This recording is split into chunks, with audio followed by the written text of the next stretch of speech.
So next we have Sander Wienoff coming on. Sander, you can unmute if you're comfortable.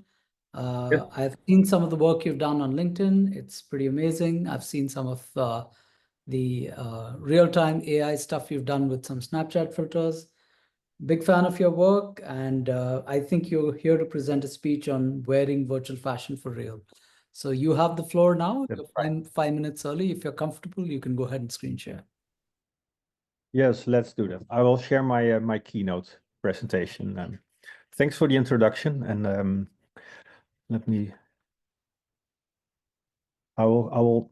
By the way, I was also at this moment present in the viewing area. I'm walking around there, but there I'm going to quit because to avoid hearing Yeah, myself we'll double. end up with an echo. We'll get sound from two sources. Yeah, that's a good idea. Yeah, so I'll do that. Now I'm in the Zoom. I'm going to share my keynote, which is here. It contains a lot of small little clips, and I've collected a number of occasions during my my explorations from the, let's say, past 10 years, which were related to digital fashion. I'm gonna play this slideshow. Wearing virtual fashion for real. That's what really fascinated me after first being a Second Life resident for quite a while. I've had a wonderful time there.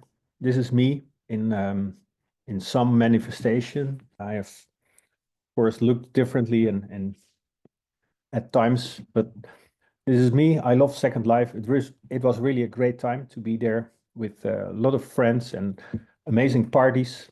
There was a lot of fun stuff going on. So being back now in spatial, yeah, it reminded me of the good times I had in Second Life and the fun we had building and constructing interactive installations and things like that.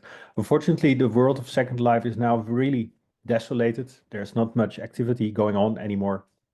It's empty. And actually, for me, the time of Second Life ended when in the Netherlands there was a mobile app called Layar, and it was the first mobile augmented reality app. That happened in around 2009. So at that moment, I sort of stepped out of the virtual world, being an avatar, and for me, the explorations in augmented reality started started happening. So this is me, a little yeah, sort of little looking back at the I Love SL Second Life shirt, but then the augmented reality version there. Created in Snapchat. In the past few years, I've been using the Snap AR technology, which is amazing, especially if you're working with fashion, clothing, materials like that. But besides that, the way to experience AR with headsets and glasses, that has really fascinated me quite a lot. Just holding up a phone and seeing a preview of a, let's say, a future augmented city, that's one thing. But the real thing is wearing a device and having your hands free to do whatever, to interact with other things in the physical world, and to really be in a sort of an immersive mixed reality. That's quite amazing. So far, these glasses have not been perfect. I mean, the HoloLens had this tiny area. Nowadays, I think the Quest 3 is amazing, although it does not do body tracking, which is very annoying. I wish it could, and I think one day it will, but for now, it's not. So for me, the HoloLens was a lot of fun at the time. And if I look at the reality today, I see so many people totally absorbed uh, in the feed of their smartphone. And I think it would be so much more fun if this would be like your day-to-day reality, all of us wearing AR glasses. And that, for example, during your commute to work, between one station and the other, you could play a game together, you could do something. And I personally, I'm already exploring this because I'm not a big fan of doom scrolling on social media. This is, for example, an experiment I did.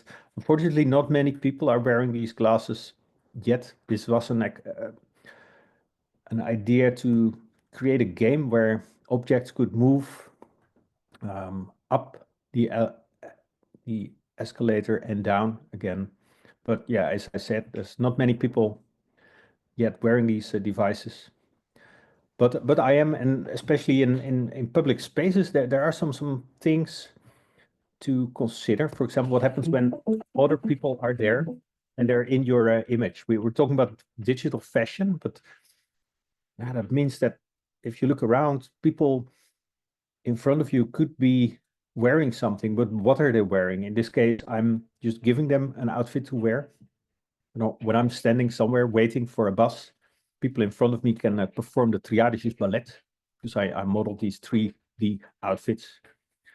First, it's a question whether this is acceptable. I'm making them anonymous, so I think it's fine.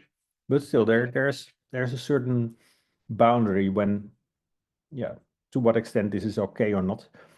In this next example, when this is an experiment with creating digital fashion with just a hand gesture, and this is fine to do, I think, with somebody you know, and this might be different when it's somebody you don't know, or maybe this is perhaps something that is fine when it's done by an official, let's say, digital designer. This was an experiment during Fashion Week in 2017. We created a HoloLens app that could help designers to make an outfit created with little digitized pieces of leftover fabrics. And of course, at that time, I mean, the fabrics were not that great. They were not moving. They were not realistic. But still, it was a fun experiment, and it also made me think of another actually a problem when you're dealing with digital fashion. You can never see what you're wearing, which is actually quite sad. You're having this beautiful outfit and you can't see yourself except when you're looking into a mirror. So I think it makes sense to have more digital, no, not even digital mirrors, real mirrors in public space, because this is not about fitting a digital piece of clothing once and then never looking at it again. So maybe when you're on the go, it would be fun to sometimes have a peek at how you're doing. So for example, in Amsterdam, there's this public mirror near the big museum area in the center. So I created this version of the app that could that allowed me to swipe through some ornaments I was sort of wearing. It's a bit abstract fashion, but yeah, I'm not a true fashion designer. I'm just exploring the possibilities here. And the swiping thing was really, really fun to do. And I think an interesting concept for, let's say, our future when you quickly want to dress into another outfit if you're going to a next meeting. That does bring up once again this issue, like what happens when you're meeting other people that are wearing something but you don't know what. So I was thinking of some solutions there, and I came up with this one. So let's say in the future you meet somebody, you first do this little gesture or little dance to specify a certain code, and perhaps these codes could be defined locally. So if you have the right code, then you could attach your own outfit or a specification of an outfit there, and somebody else watching you could decipher the code, grab the locally available data about the outfit, and then activate the right clothing on you. So it's you that decides what other people can see. So maybe there could be perhaps a technical solution too, but then you have these hardware manufacturers that need to collaborate. I don't know if they are going to do that. So if that's not going to happen, this could be the do-it-yourself approach. And also, if you're wearing these very expensive digital fashion, maybe you want to protect it with a PIN code. This could also be a way to communicate to somebody that you're wearing something. So yeah, there we go. So this could be the solution to yeah, to indicate what you're wearing to somebody you're meeting. There's one more. Go.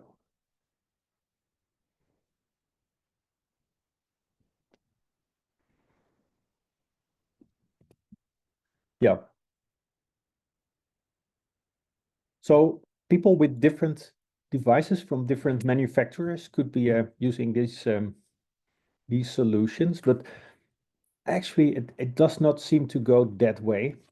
We have yeah, I think everybody was really waiting for the Apple moment. Like, okay, if they're going to bring augmented reality glasses on the market, that would really tell us what these devices could do and where they can be used. And actually they're focused very much on yeah, being at home, which is a pity.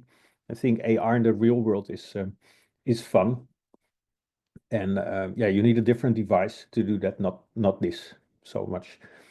But yeah, let's hope they will be launching their lightweight version soon. I hope so. And I think they will, because it is going to be a huge market. If you think of having a device on somebody's head, defining what you see and what you not see if you don't pay for it, it's a huge commercial market, especially if AI is also involved, analyzing what you see, understanding what you're encountering, what you should do. It's a huge amount of services and features that come into play here, all with like, let's say, a monthly fee. So I think it's a huge business opportunity there. So I guess we will see many more attempts of getting traction with AR devices, AR wearables in the near future. But still, yeah, it's about who owns the thing, and if you own something really fun and amazing, if you can't see it, that's a pity. So I've also developed this one. This is a shared outfit, and you can buy one piece, and then everybody that's wearing this outfit, you can just copy it. Everybody can use it. Fine. So you can just own one piece of this outfit and then change the shape, no, not the shape, the texture, and then everybody around the world wearing the same outfit could will have the same texture as well there. So it can be great for advertising, and you can see the outfit you are wearing because you're seeing other people wearing the same outfit. It's a way to also solve this problem. It's looking, of course, not that smooth yet, a bit like cubes. I've been stress testing the technology as well, some old footage here. And yeah, this cube thing, maybe it's also because I'm a bit stubborn that I think, why should I be making digital fashion that really fits me? I mean, there's no real need to fit. Physical clothing need to fit, but digital clothing, it doesn't really need to fit. So this little experiment shows that you can just go back to the bare necessities. You can have a sleeve if you want to, but there's actually no need for that. So this expandable sleeve option, it might not look like real fashion, but yeah, why should it? Here, another sort of sleeveless item, which you can draw by hand, by the way. So it's not only about buying fashion from fashion designers. I think everybody can be a designer, but just making these movements. It's the fabrics in Lens Studio that make this possible.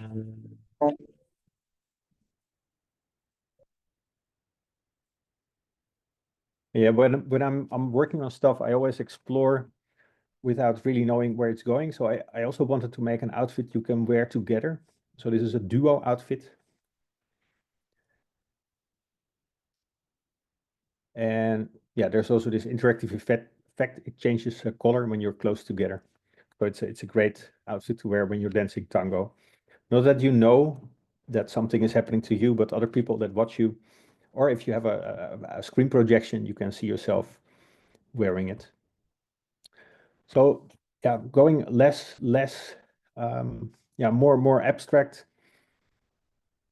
That has been one of my trajectories for a while here. Also, I mean, why should it always be like typical fabrics looking like your fabrics? Why can't you just create this weird outfit consisting of lines? And I must admit that from the fashion community, there has never ever been any interest, except for now, this moment that I was asked to present some of these things in the Metaverse Fashion Conference. So I'm really happy about it to show some of these works. Here's another attempt of sort of automatic creation of dress. So it's these scripts that I created them in then Studio. You have to position your camera and do the right movements. There's some sounds, so you know what is going on, because yeah, you're not controlling the thing, and you're not standing in front of a big magic mirror. I mean, I don't have one that is big enough, and you don't have them with you all the time. But just positioning your phone and then standing in front of the phone and hearing the sounds, knowing what you should do can help. Yeah, perfect. Instead of creating your own digital fashion, it's also easy to just steal it. So I created the copy paste shirt by just standing next to somebody with your digital copy shirt. You can you can automatically copy some clothing from somebody. And those people actually, I think they did not really know what was going on. I mean, it's still not something that's quite common to be wearing digital fashion, and I wish it would. And still, you have this problem that what you're wearing, you don't see it yourself. So it's fun if more and more people would wear it. For example, and this is the last example. This would be a great shirt if many people, for example, during your morning walk, would wear this. This is an interactive shirt that detects your movement and then visualizes it in an interactive way on the shirt. And with t-shirts, I think that this is how t-shirts have always been used. I mean, they're communicating a message to other people. I mean, you're almost like a walking billboard, and it's fun for other people to watch something there. In this case, it's an interactive thing. You could maybe play a game. But yeah, this is one of my last interactive fashion things, and then I just gave up with fashion, doing other things. But yeah, let's see. Maybe one day I will continue if I'm getting some more inspiration on this during this conference. So I'd like to leave it with that, and I hope it has been interesting to see some of these experiments. And yeah, I wish more people will be wearing virtual fashion for real, because that will be a lot of fun also for me. So thanks a lot for your attention. Thank you, Sander. I think some of that work we've seen in the past, and I think appreciate everything. And I think just to make light of it, I think one needs to be a bit careful when looking at themselves while seeing how the map evolves as you walk. You shouldn't end up falling down somewhere. But all good stuff, all No. good use cases. You made you think about the case of unlocking NFTs with a pin, you know, copying real world content the way he's done it with that lens. So I think really makes you want to think on multiple use cases on whether digital fashion really needs to fit the way we think physical fashion fits. So thank you for that, Sando. Yeah, you're welcome. Thanks. Yes. We still have a little time, so in case you have more to present, you can go ahead. But if you'd want to conclude here, that's perfectly fine as well.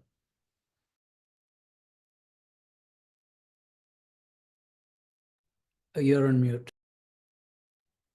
Yeah, I think I can leave it like this here, and I will jump into the spatial environment, so I can can be there and Sounds talk. good. Perfect. Thank you for that amazing presentation, Sandra. How would one get in touch with you? Would you have like is LinkedIn the best way to get in touch with you? Do you leave Yeah, contacts? LinkedIn, it's more the serious stuff. I think Instagram is really the platform I like most, with all the like temporary and in between results I'm posting there. So that's Perfect. Sander Veenhoff right there. So you heard that right. So if you want to get in touch with him, Instagram is the way to go. You should perhaps search for his handle. And I don't know if we have Yanni with us, who's the next speaker, but I would want to introduce Yanni, who's the next speaker, who's focusing on virtual fit and really about the key aspect of redefining fit to reduce waste. I think it's such an important thing that Barbara spoke about as well. The waste is something that we almost forget about. It's such an important part of our responsibility. And, he focuses on the China market entry strategy as well as the creative strategy. He's also the creative head for PomPom and the founder for SamPom. He can tell you more about that when he joins. And he's the co-founder for Nuva Tech. His workshop's going to be about the importance of being body inclusive in the digital landscape. And, we're going to wait a couple of minutes because, we have a little time for him to officially join. Meanwhile, we've had some great talks. We've had Barbara speak to us about her book, Lyria, if I'm not wrong. She also gave us an amazing video, which is completely made in AI, which talked about the life cycle of a garment, both physical, and made you want to think that if it's just for a fad or just for a try on or just for giving something a try, is it really worth it to buy something physically and then have it sent back, which will probably eventually land up in a landfill? So, she kind of made each one of us think about the responsible need for try-ons and virtual try-ons and digital fashion. And even if it doesn't immediately make sense for fashion brands and unit economics, I think it's the right thing to do, because even if it doesn't reduce returns from the fit perspective, it can certainly reduce returns from the look perspective, which is so important, especially in the case of the fashion industry and the styling industry that we have today. While we wait for Yanni to join, I thought I'll speak a little bit about myself as well. My name is Aditya Mani. I'm the founder of Yologram Style.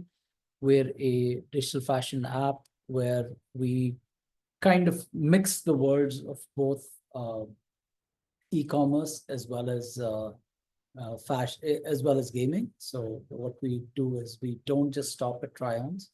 So you start by taking a photograph of yourself. You create a somewhat similar, digital avatar, which has some likeness to yourself. And based on that, you put on this branded fashion on yourself for the purpose of try-on. So we have a complete digital wardrobe with real life digital brands, with real life digital garments which are digitized, which you can see on yourself.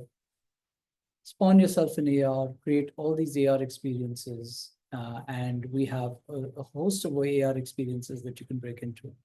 One of them, of course, is you can choose to have a live call with someone. So you could have a real-time experience where two friends can see each other either in a 3D space or in their augmented reality in their own homes, where you can launch your friend in your space. That's what we call live calling.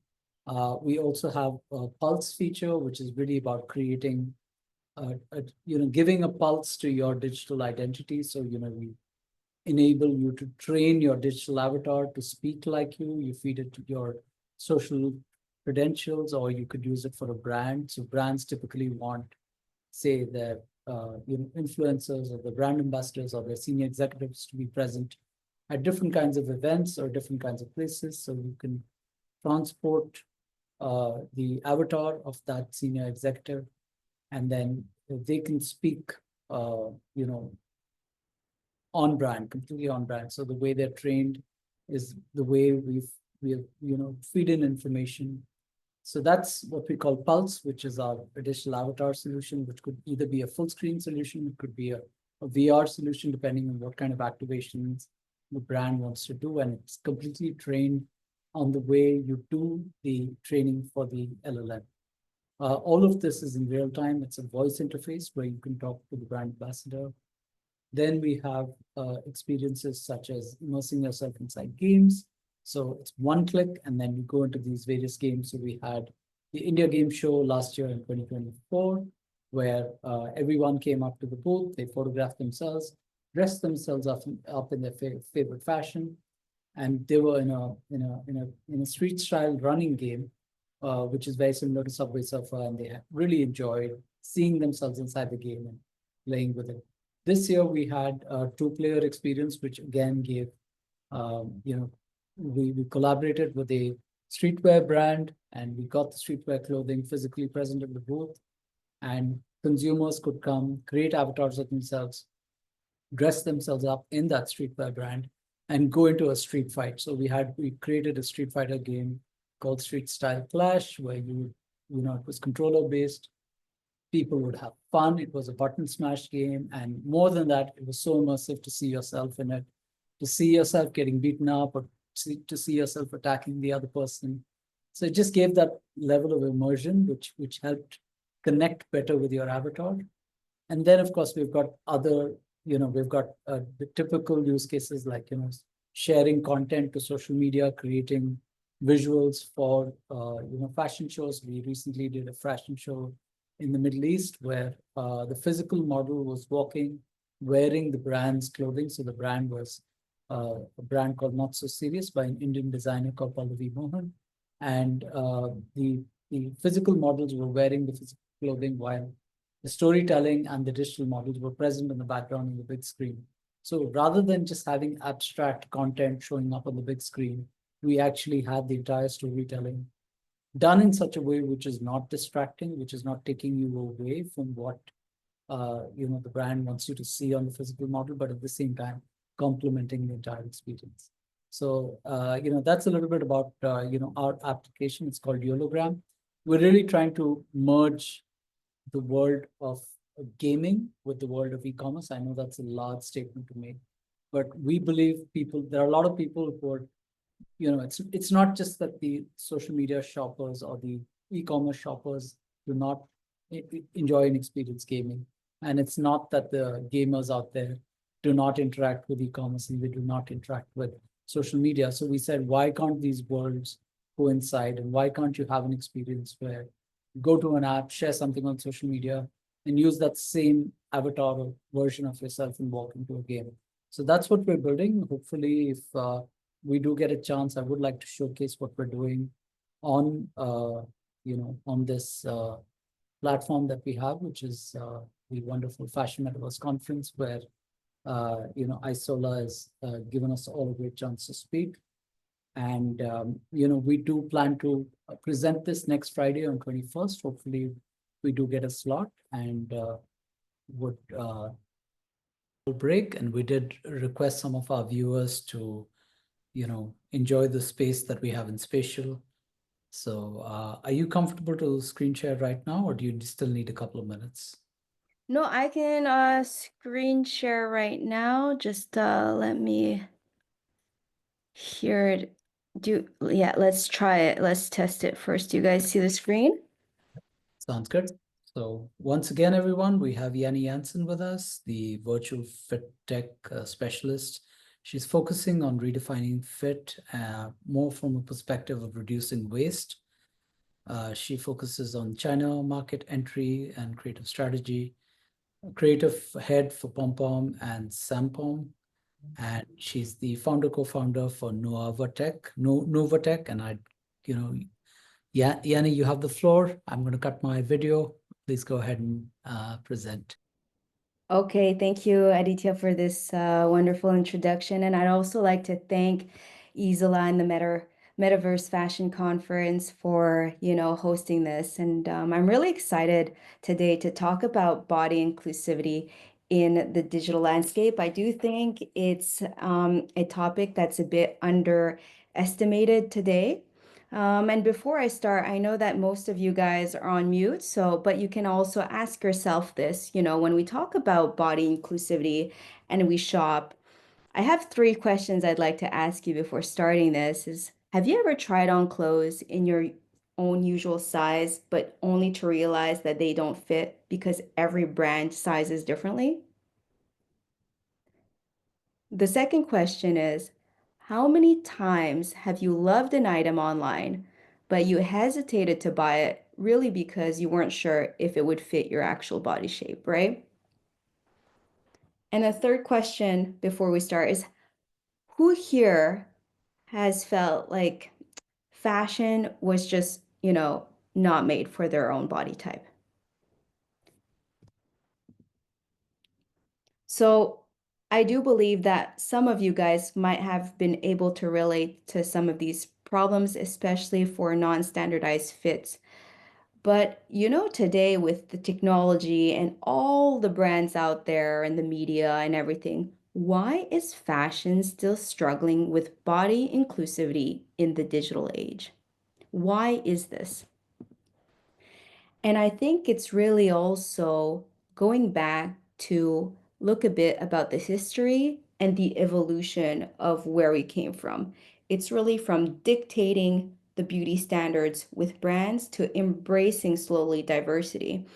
I mean, historically, which is only, I don't know, 15 to 25 years ago, fashion would dictate. Fashion brands set rigid beauty standards, think of even the Devil Wears Prada, and you'd go to all of these exclusive models and idealized campaigns focused on that. And consumers then felt pressure to conform rather than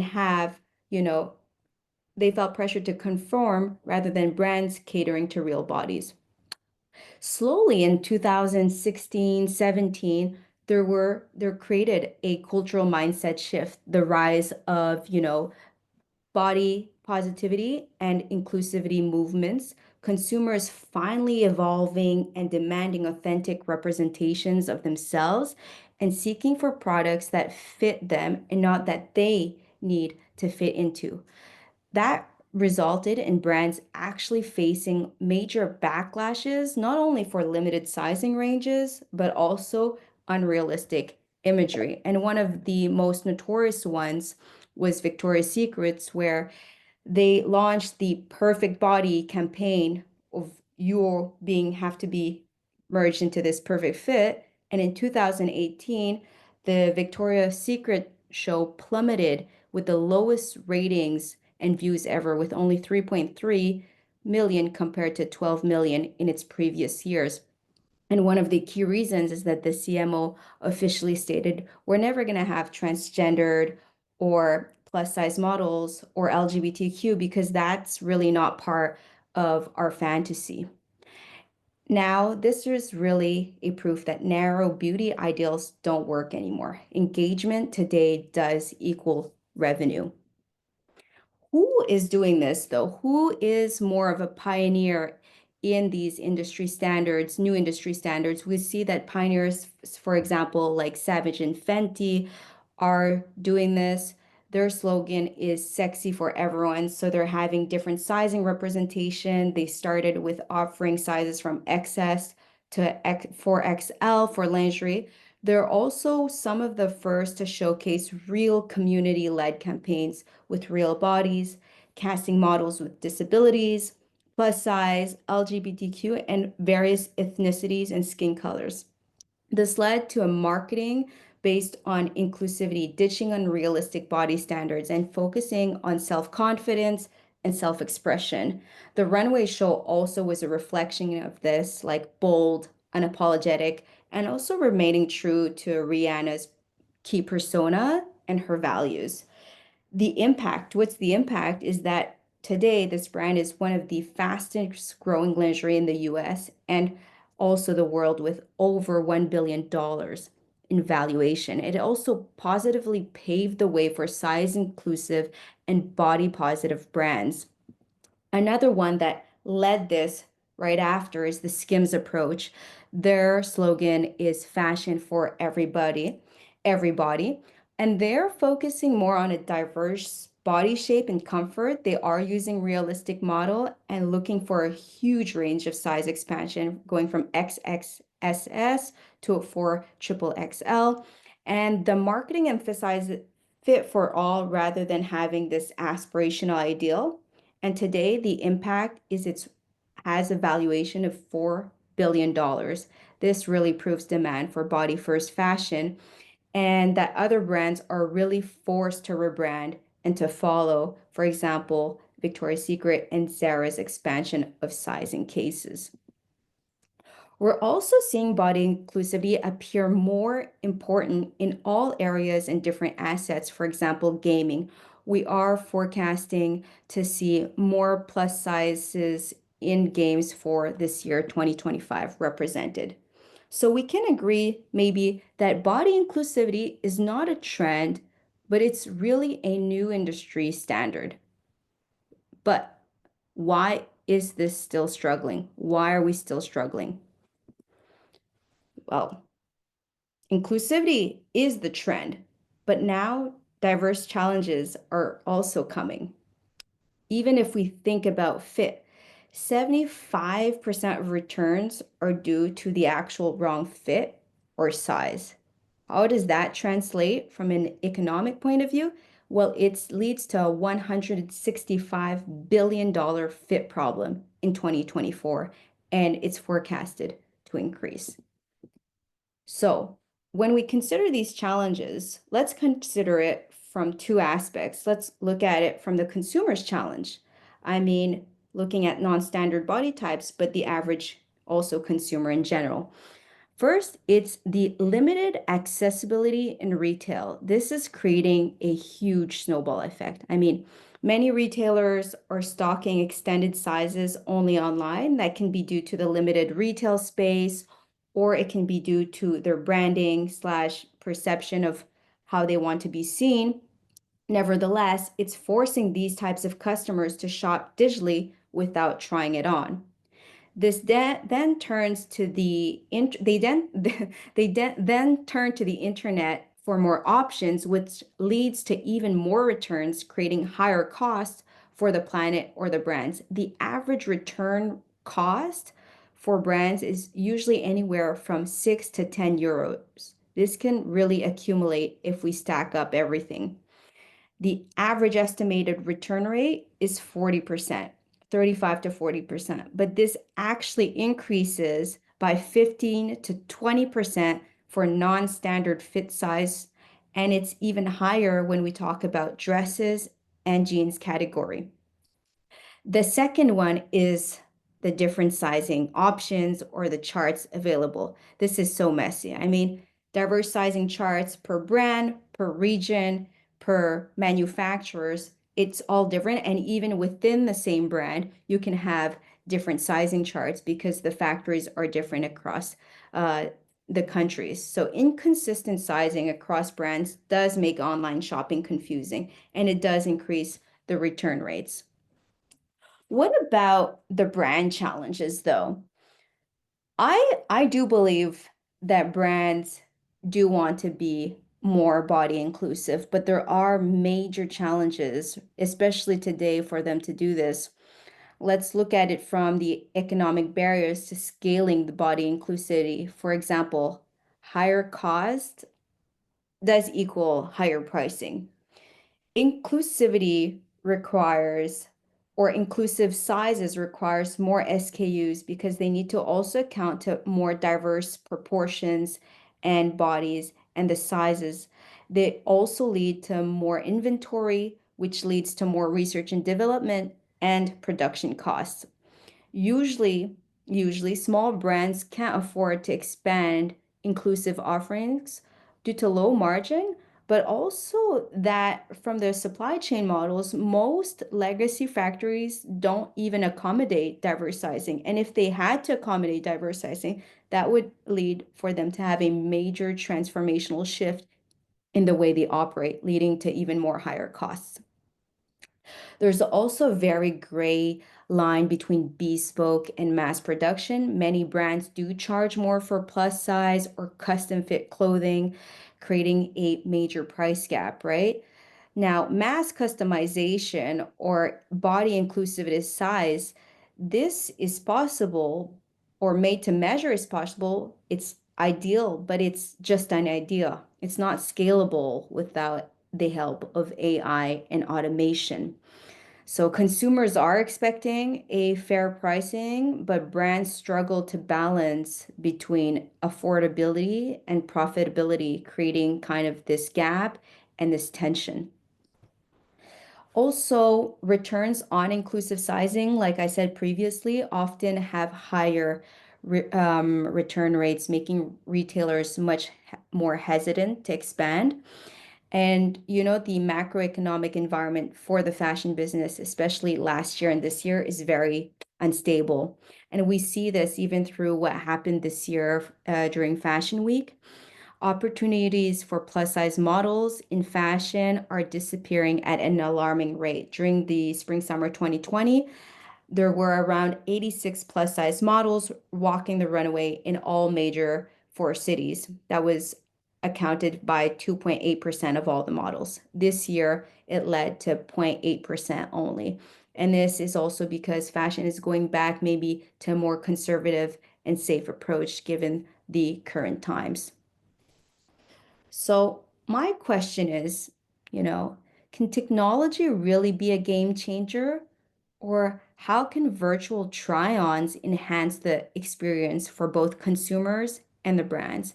This is really the question that I've been having since, probably a decade now. And I think the mission is also going that, I'm petite, so I'm around 150 centimeters, and my parents are also having this problem since I'm young. So when they're trying to shop offline or online, so my vision or my mission is how to break that standardization. How can people embrace their shape and not wearing more, but wearing so much better? And for us, we built this company, Nuva, to have that single purpose in mind, rewiring the fashion industry and really digitally crafting its very core, going back to us, going back to the people, and how we can help each other through sizing. But in order to do this, transforming supply chain with AI and virtual try-on is the core because they are the source of what everything else can create as a ripple effect. So for those who are not familiar with supply chain, very, very briefly, the traditional model is usually very linear in production cycle, anywhere between 24 to 40 months. I mean, so much can happen also during this time frame, trends, sizing, colors. High minimum quantity orders are usually requested.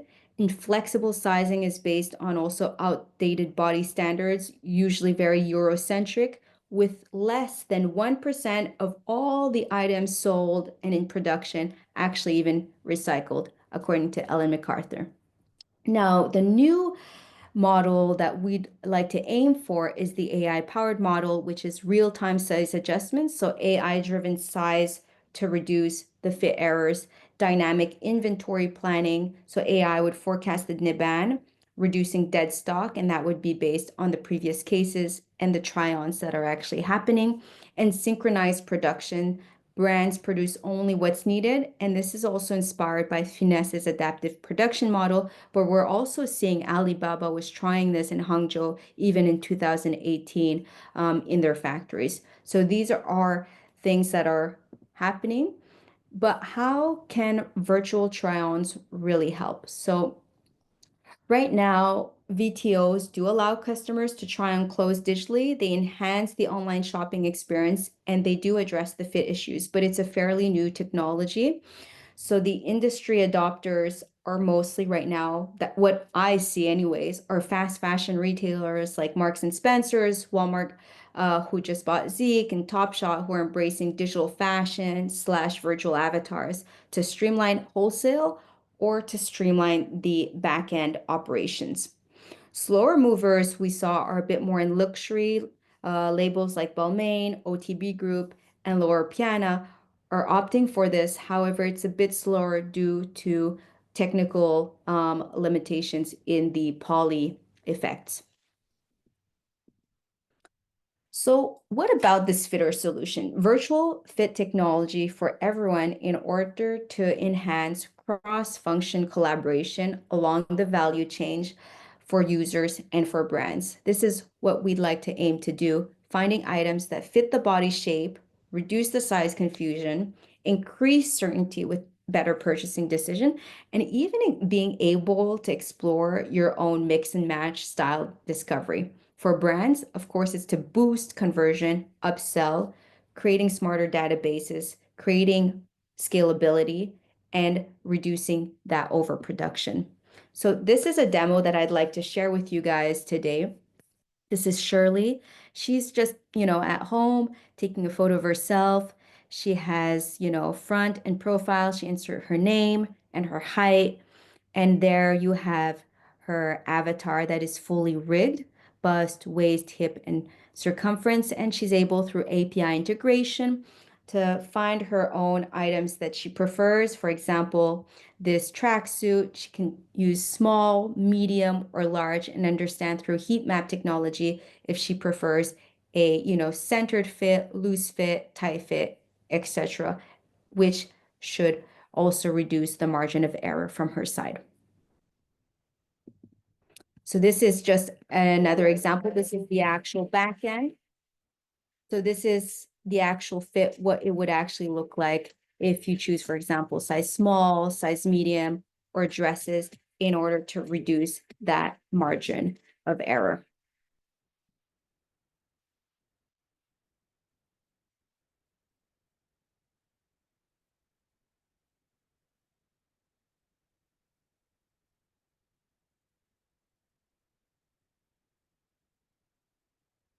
So we took a small, then we took a medium and a large.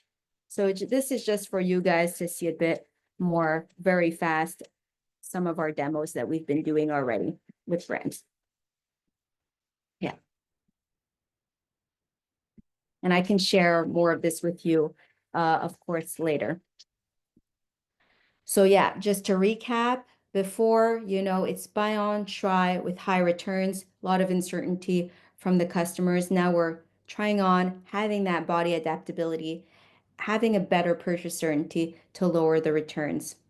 So let's fix this 220 billion return rate problem, guys. The key takeaways I'd like to share with you today are 4. Body inclusivity is not a trend. It's the new industry standard. Authenticity and representation do build strong brand loyalty, and this we've seen it over and over with key success cases. Fit-related returns are actually fashion's biggest profitability lead today. And we strongly believe that tech-driven personalization, such as virtual fittings or AI sizing tool, are going to be the next step in making fashion truly accessible, truly inclusive, and more personalized for everybody. So AI is transforming fashion, and the brands that embrace this today are going to lead the industry tomorrow. Thank you so much for your time, and you guys can feel free to connect with me through the QR code, or if you have any question, I think we have around 4 to 5 minutes. So yes, thank you so much. Yeah, thank you very much. May I request that you continue to show the QR code for those who haven't got a chance? Sure. Here. And I do echo everything that you said, that body positivity is not a trend, and authenticity is something that's not going to go away soon. So thanks for that great presentation.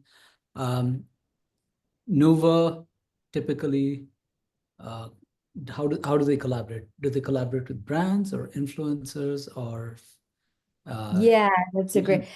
Yeah. So for this year, we are looking for also still of our POCs and the MVP phase. So if there's any influencers who, would like to push this message forward, I'd be extremely enthusiastic on, seeing how we could do this together.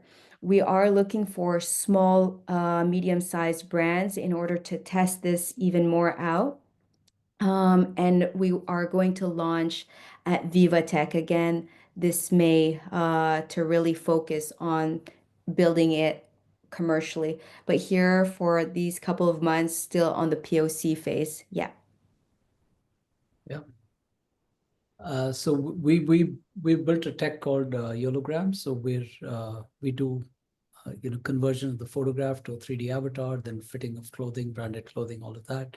And again, a little slider that lets you adjust the body, very similar to the way you've done it. But if there's any possibility of a collaboration here in Asia or any other part, would be happy to extend that. So Oh, so you guys are also doing this as well, right? yeah, I'm in Cool, cool, addition cool. to being a moderator, I'm the founder of a company called Yologram, and Okay. we create. We're focusing more on the gaming side, so we've done a couple of gaming conferences where consumers just Oh, come and then they put on their favorite brands and they go into these games. oh, Uh, wow. we're looking at all the use cases and trying to build those use cases, but would love to collaborate with as many. Yes, yes. I think gaming is such a fantastic area. It's an area that from a technical perspective, we would like to touch, but I think having partners to do this would make much more sense. So for sure, let's keep in touch and have an offline comp call. Absolutely. Thank you very much, Yanni. And I think we can go ahead and I'm not sure if we have the next presenter with us, but that was an amazing presentation that we had from Yanni. And I believe the next speaker that we have is Marco. Marco, I see Marco's note taker. I'm not sure if he's in the room right now. So perhaps we give it a couple of minutes and check if Marco's in the room. And meanwhile, we'd encourage everyone to, walk around in the spatial room that we've built and interact with the audience there. We're just going to find out if Marco can come up and share his screen. Okay, thank you. Thank you. Thank you, Yanni. Thank you.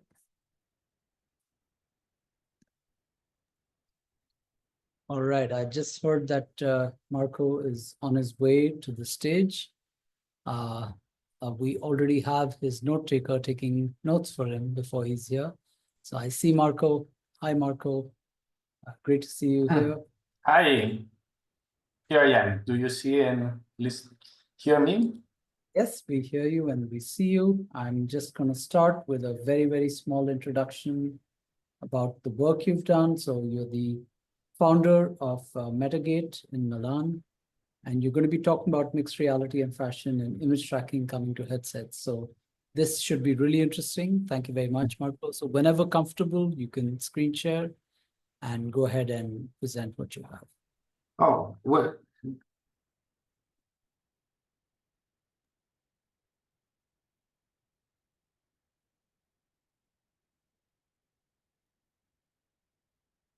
so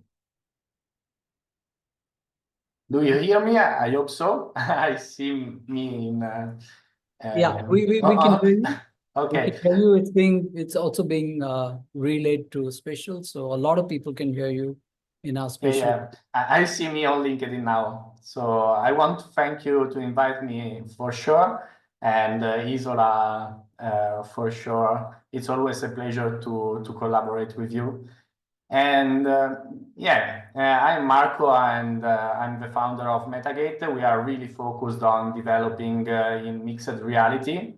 We realized a lot of experiences on overlay reality, this metaverse focused on mixed and augmented reality.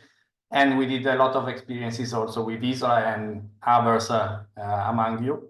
And now we are also focused a lot on developing this kind of experiences on the new assets like MetaQuest. And we are trying to understand how to migrate this kind of experiences on this new device, because there are really a lot of new things that we need to care about, or a lot of old things, all the features that we are not able anymore to use because the devices or because the new platforms or whatever. So as the last year, I'm here today trying to fix some points and to understand together which are the main pain that remains to really to really let this market grow. And so the first point I wanted to share with you is that in mixed reality on the headsets, we are really find a user experience that has a wow effect, really more powerful than augmented reality on smartphone or other devices. And this is the first point that I want to underline, because also for us it's like a surprise. We were so focused on smartphone, but when we started to bring with us both of the experiences on smartphone and on headsets, we realized that the experience on headsets it was so much more engaging during an event, and so we started focusing ourselves maybe not only but mostly on that. And this is the first point, because in our before this we were really focused on smartphone, because we said okay, everyone has a smartphone in his pocket, and so anyone is able to do that, to experience that kind of solution. The trade-off we discover is that if the experience is not enough,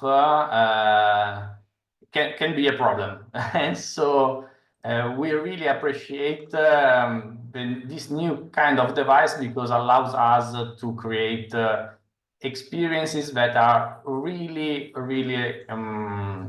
engaging. Even if there's a few people that has an headset in this moment, and even if we are able to allow the few people to experiment the experience together. So this is the first point I want to share with you.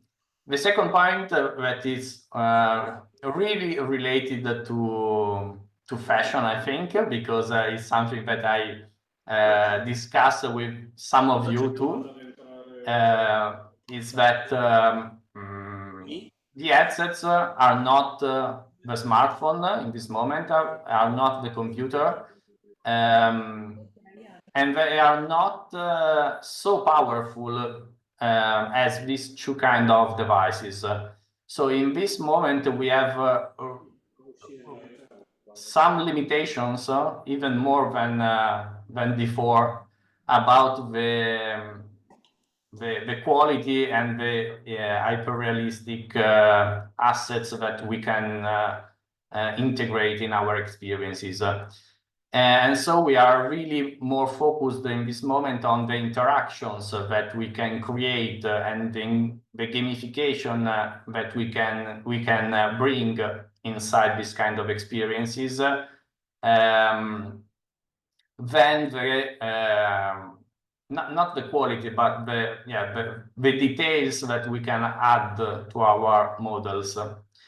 And I really know, I'm really aware that for this sector, for this market, fashion, this is for sure a big pain, because everything in fashion, in luxury, is related to the quality of the assets that is possible to spawn, is possible to manage.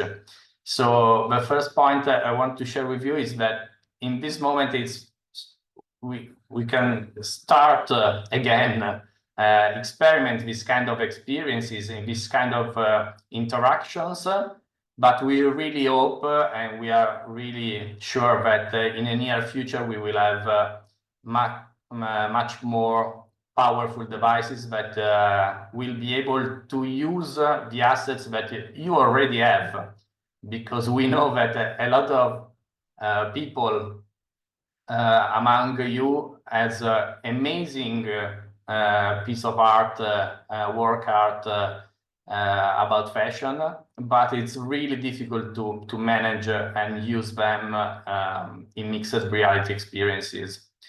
So this is the first point I wanted to share with you. Also mentioning a particular graph.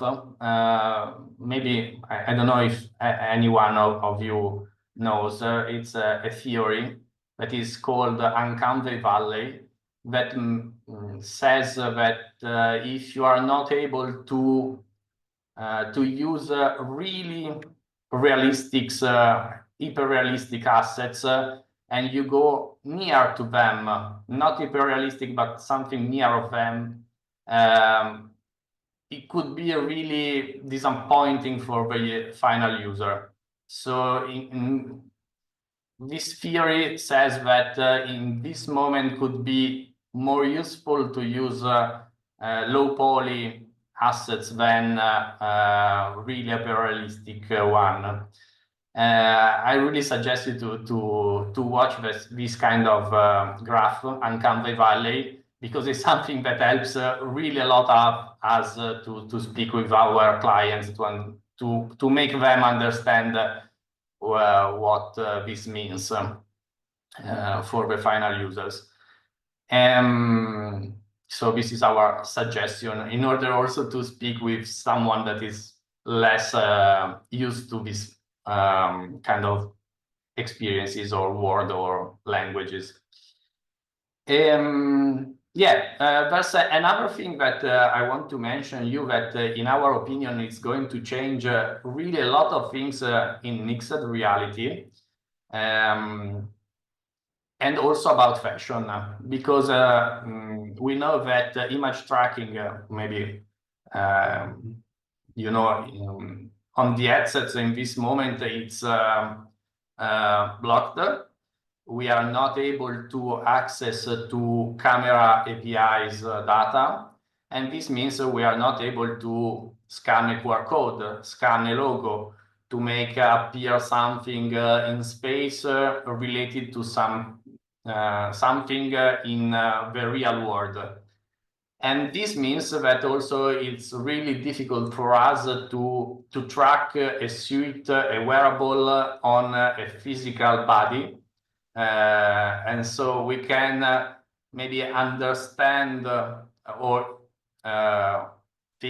imagine where the body is related to the position of the headset, but it's something very not so precise, not at all. And this it's not enough in this moment. And so would be really more important to be able to track the body of the person and to know which person is wearing that device. With these two kind of data, we would be able to make you wear what you want and let other people see what you are wearing also in mixed reality. Like you see in this moment in spatial, that anyone is able to see what you are wearing. You would be able to do the same also in the real world in mixed reality.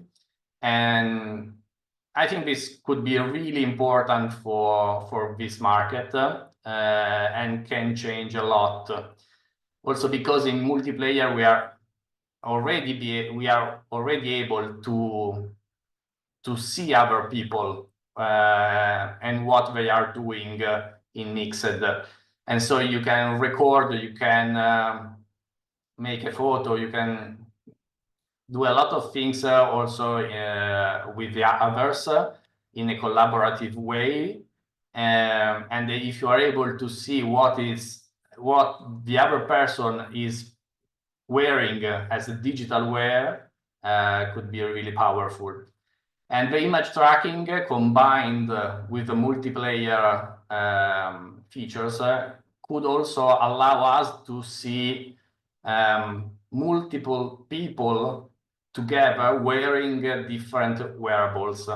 In this moment, I know that, for example, if you go in front of the mirrors, the screens, the mirror screens that you can find usually at the events, where you can see you wearing a digital wear.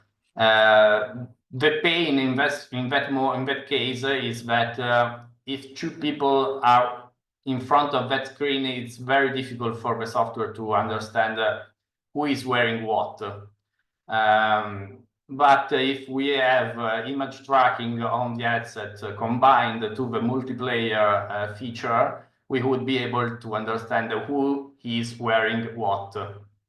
It's not so easy to understand, I understand, but yeah, who is wearing what is something that we really hope that can change this market about fashion in mixed reality. I want to speak with you about the last feature that we are instead to finish about image tracking. We are really positive on this because we know that Google with Samsung are going to release a new headset that should integrate from the very beginning this kind of feature. And we know that also Apple and Meta are working on that because all the headsets are already able to do this, but they are not, but they are blocked, so we cannot use. And so we really hope that in the near future we all be able to use this kind of feature. The last point I wanted to share with you, because it's something maybe that could interest some of you, to create some catwalk to showcase your wearable also in mixed reality.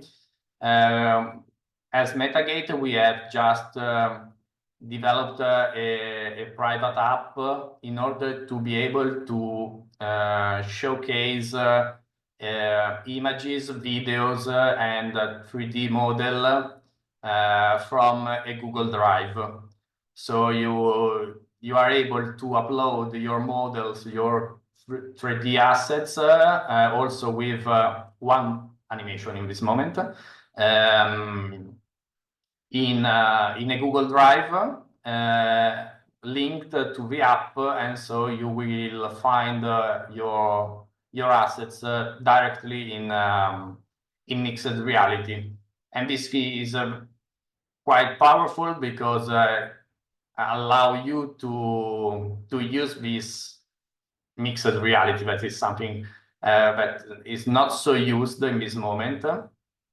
And you can upload really fast new models. You can picture really fast if you need to change an image, you can change a picture, you can change an asset. And you can also, we also added a feature so you can move with one hand the assets where you want. If you use two hands, you can scale them. And you can also save the position in space. So what you can do is upload an asset. You can take it, scale it, put where you want in a room, save the position, and then anyone else who uses that headset can see in that space this asset. And you can also record, make videos or screenshot or whatever. And so we want to release this for free in order to let anyone to use this and help us to share this kind of technology. This is everything for me. This is the point of situation in this moment, and I'm really happy to be here again. And thank you again to everyone who let this possible for us. Thank you very much, Marco. I think we really appreciate you sharing the vision of Metagate, as well as talking a bit about the app that you said is the private app that you'd like to share with the community. If there's any details you'd like to share about how community members can engage and download this app, this would be a good moment. And for also, what's the best way for people to get in touch with you? Yeah, you can write to us on any social network you find us without any problem. There's an email on our website. In any way, we are available. And for the app, it's really simple. We need only, you need to have an headset, a MetaQuest 3 or MetaQuest 3S. But after that, we need to have a call together in order to set the Google Drive folder, but it takes 10 minutes in a call, and then you are free to use. So this Wonderful. is... Yeah, sounds super simple. Thank you, Marco. Thank you for, again, sharing your vision. More than that, keeping to time. I think we're very thankful to all the speakers for keeping to time. In fact, we're running ahead of time. And again, appreciate, very kind of some of the speakers to come ahead in time as well. So I believe Lauren is here. Lauren Catcher, who goes by the name Ultra. And I also see that she goes by the name Kalau, because I did introduce her in the start as Kalau. So Lauren and I have been parts of multiple organizations together. We've been part of the Metaverse Fashion Council. We've been part of the Fashion DAO. And she's been OG in the entire digital fashion as well as the fashion space. She's the founder and creative director of Ultrarage. She's going to be speaking on Fight Fire with Fashion, a digital revolution in disaster relief. I think it'd be really, she's a great speaker, so would love to see what she has to share. Thank you, Lauren, for coming, and the floor is yours. Hello, thank you for the introduction. And great to be here. Great to see you again. Excited that you guys have been running this initiative with all this kind of, dynamic approach to experiencing in different spaces that have been all created by the community. So excited to be here and to also share, what we've been working on, and give you guys a bit of a peek behind the curtain, a little sneak peek. And so I will share my screen. Let's see how it goes. You can let me know if you can see okay.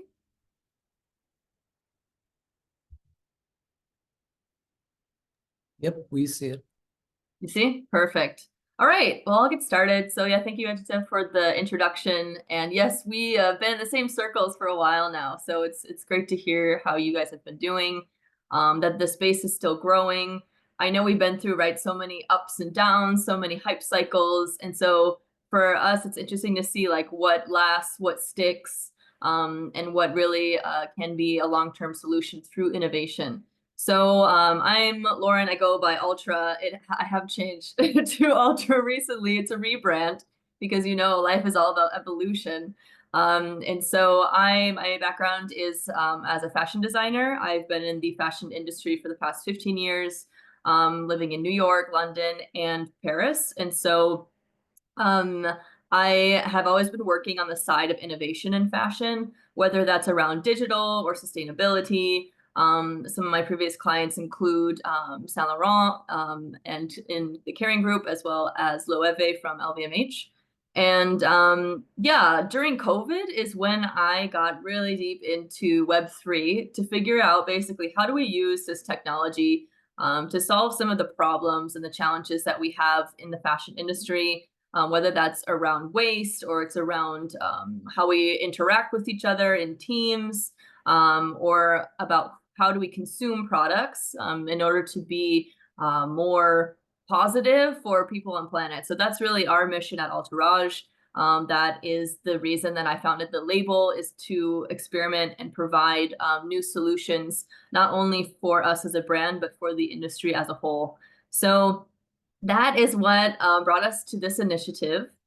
So Fight Fire with Fashion. So I am originally from California. I don't live there now, but I still feel very connected to the state. And when I saw the news on January 7th about the fires that were focused mostly on Eaton and Palisade, I really wanted to find a way to get involved. Like, how do I contribute? How do I help as a fashion designer, right? Like, I'm not a firefighter. I can't go and I don't have those skills. But what can I do with my medium and with my knowledge to make an impact? So it really started by getting an understanding of what is the cause, and speaking with those who were on the ground and invested in the recovery and prevention and just putting out the fire. So basically, these are some stats of what the impact was of that fire, and it was quite different. It was really, you know, within homes, within town, it destroyed businesses, and just, you know, like the cultural loss, I think, is also quite devastating for LA. So about 57,000 acres were burned, 16,000 homes, businesses destroyed. And so that came to about like 250 billion cost of damage. So, right, it's not only devastating to people, but it's also economically quite impactful. So big cause. How do we approach this as an initiative to help? So we have kind of like three core approaches to rise, restore, and protect. How do we recover from what has happened, rebuild, and then prevent future wildfire disasters? So I was put in contact with CORE. So they are a nonprofit that's really at the forefront of disaster relief. They were founded in 2011 by Sean Penn and Anne Young Lee. And so they have an incredible amount of resources and understanding of how to support something like this. They have a specific program dedicated to rebuilding LA, and they're also based in LA. So reached out to them just to see, like, to learn more about the cause, how could we support as a brand initiative, and right, get on the road to recovery and rebuilding. Something that is, I think, quite not really considered or thought about is not only, right, because everyone really rallied, like all across the world. We heard, you know, different ways people were helping, different initiatives that were starting, because, right, it was just so impactful. And so something that happened though was with physical donations, a lot of that added a layer of challenge, like, to the teams who were on the ground. There was all these things donated, but not all of them wanted. A lot of it just ended up being wasteful. And so thinking about how can we have a new approach, still leveraging identity, impact, but something that's leveraging technology to be seamless and remove, like, this physical impact as well.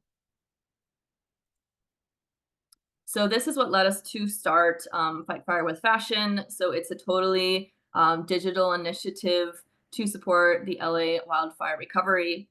And we've worked with a great team of collaborators and partners, and created something that's really unique, and definitely a new approach. But how do we also leverage identity to make this more resonate with our emotions, with who we are, in addition to helping the cause?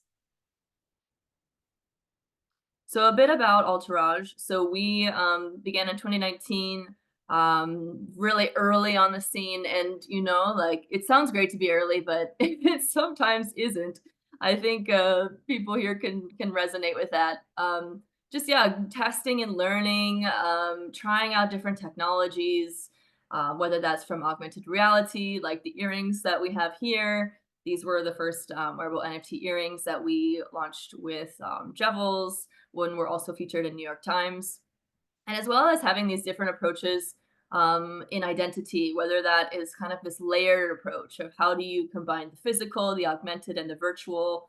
Like for me right now, I am physical but wearing augmented reality filters, and then you participants are in the metaverse. So it's really this culmination of layers, and nothing is, you know, like black or white. Like it's going to be just become very holistic. So those are a couple of like our key differentiators. We also have always been involved with activism. Our first campaign was about e-waste and bringing awareness to that issue. And something also important is that we try to feature those who co-create with us, feature and credit them as well. So we have like core campaign goals. So we are really focused on the relief, recovery, and restoration. So by bringing more awareness to the cause, like not only that this disaster happened, but what are the long-term impacts? What does this mean for climate change? As well as fueling relief efforts. So 100% of the net profits of the Fight Fire with Fashion digital collection will go to support core. And then lastly, how do we do this in a new way where we can leverage fashion in a way that's authentic, that is impactful? So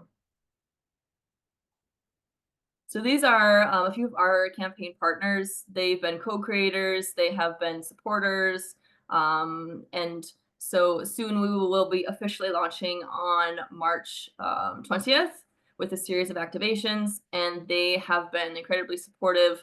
And many of them are based in California and LA, since it was important to us to connect with those who were there, who would have a lot of awareness around the cause as well.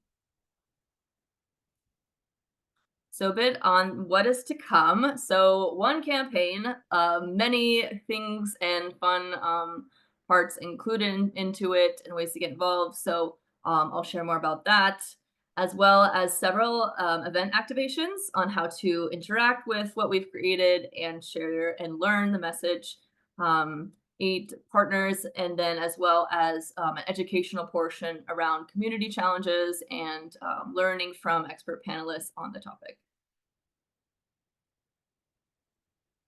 So how it works is on March 20th, the website will be live, and you will just go to purchase a digital product from the collection, and then you'll get access to the campaign events, the experiences, and the tour of activations that I have mentioned. So a little sneak preview, here's the collection. So it's made of these 3 pieces. We have earrings, we have the hat, and we have the jacket. So we've totally have leveraged AI. It's been like this year's and last year's newest hype cycle. So we gave it a try, and our goal is to really how do we make sure it's still in the language of fashion, to make sure, right, the quality is still there, that it's still desirable, but then we also use technology to visualize, to also now with this actually wear the products versus going to the physical. So here's a preview of the campaign. So it's composed of a couple different benefits of after you purchase the product. So we have a film that we co-created with one of our partners, Sawhorse, and so we'll be showing that, as well as the collection that I mentioned with 100% of the net profit sales to support core.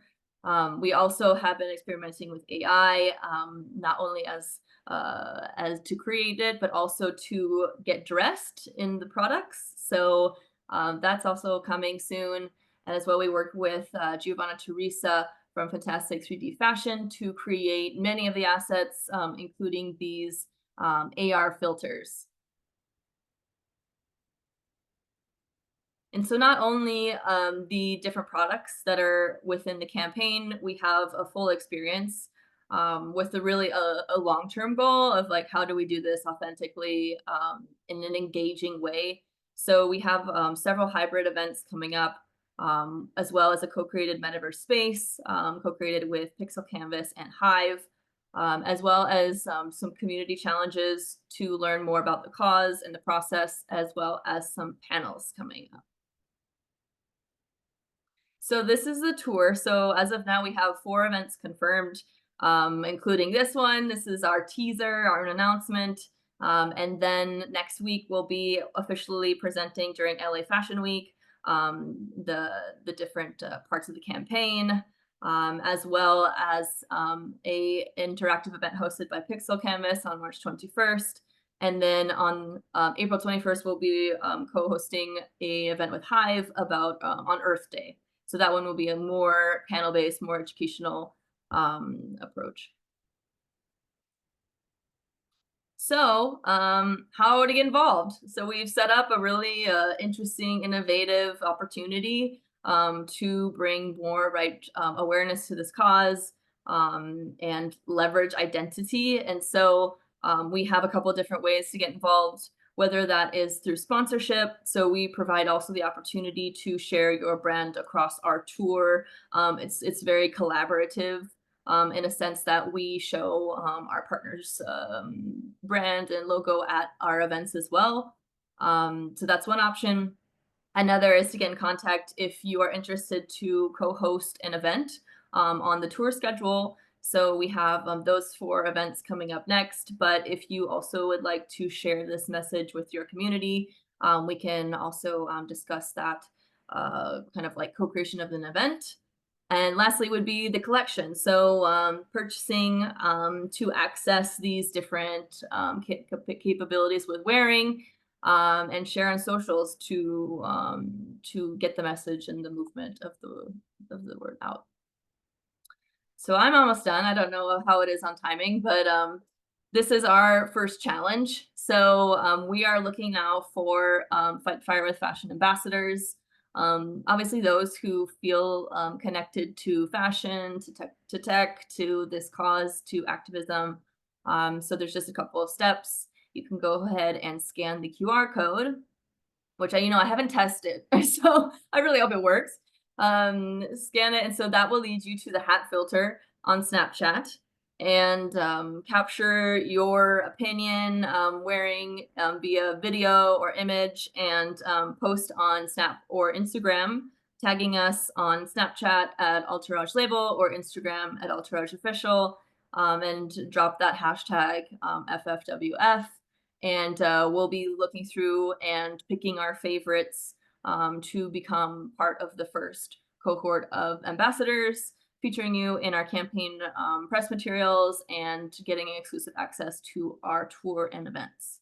So that is how to get involved if you're interested to be an ambassador, test out the product. So yeah, these were made with fantastic 3D fashion. And yes, I believe that is what I have. So next page is just how to contact me if you're interested to talk more about the campaign, if you're just a sponsor, if you're interested to co-host an event, let me know. And then this is how to test the filter and become an ambassador. That's what I got. Excellent. I think that was some amazing content, and appreciate the Fight Fire with Fire. It's really sticky. It stays in the mind with the firefighter helmet. So I think that, and congratulations on the campaign that you're planning to have in March and April. I think it's going to be super successful. And, when you talk about partnerships, is it kind of physical events that you're looking at doing, or are these virtual events as well? Yeah, many of them are hybrid. So this one obviously virtual, so that's an option. So I think that's what's interesting, like it can take a variety of forms. So this one's obviously virtual. Our next premiere at LA Fashion Week is physical. And then the one after will be the XR event, and that's also physical, potentially hybrid. And then the Earth Day will be hybrid. So we'll have like a metaverse virtual component, and then as well as in LA. But yeah, we have a couple additional pending dates, but to be confirmed upon approval. Yeah, the point of my asking that was in case you're physically located somewhere else and you still want to partner with Entourage, you can still do it digitally as well. And because Right, exactly. all the content could be, streamed across, so there are opportunities there to partner as well. Perfect. All right, thank you. You kept your time. Thank you very much, Lauren. I think Nice. All right. have the next speaker, Javier. He's in Zoom right now. Hopefully he can hear us. So I think Javier's trying to log in from both Spatial and Zoom. That's not going to be good. So we'd recommend that you connect through Zoom and unmute from here. A couple of, for those of you who don't know, Javier has been quite a famous name in the digital fashion space. He's been the ex-community manager of DressX. He's currently with Stella's project. I think it's called Lalana. And he's a Web3 community architect, social media strategist, done a lot of work with digital fashion. He's an AI fashion innovator. He focuses on advertising and partnerships, and he's also done work for the Atlanta magazine, which I mentioned earlier. He's going to be doing a talk on digital fashion, building numbers of communities. It's really about that quality factor on whether the communities are going to be more quality or just numbers out there. So Javier, whenever you're comfortable, you can unmute and put on the camera. We're ready to give the floor to you.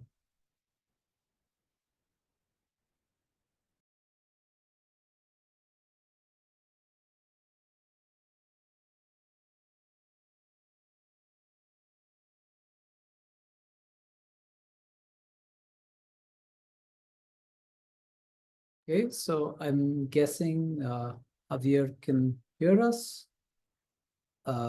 Meanwhile, we'd request everyone to enjoy the spatial room that we have and interact with the fellow audience members.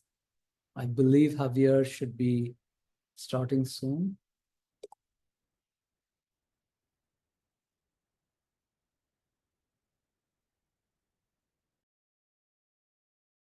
Hi, Javier, we see you. So you can go ahead and unmute and go ahead and start. Hello, guys. How are you today? Can you guys hear me? Yeah, we can hear you fine. No, that's great. That's great. Are we starting already or waiting for someone else? So we just did a brief introduction of you, Javier. I think that was like 1 minute back, and the audience is keen to hear what you have to share. Okay. Well, thank you very much. My name is Javier Guzman, Javo G, as many of you already know me. I was working at DressX, as you already know. I'm not working there anymore. So I'm the ex-community manager for 2.5 years, and I've been on the digital fashion side, community management since 2022, something around that. And well, today I just want to share a little bit more about my journey, about my learnings and experience on DressX, on collaborating with many brands, collaborating with Web3 companies as well. And I want to focus a little bit today and share more insights about community building, because that's the part that I mostly do.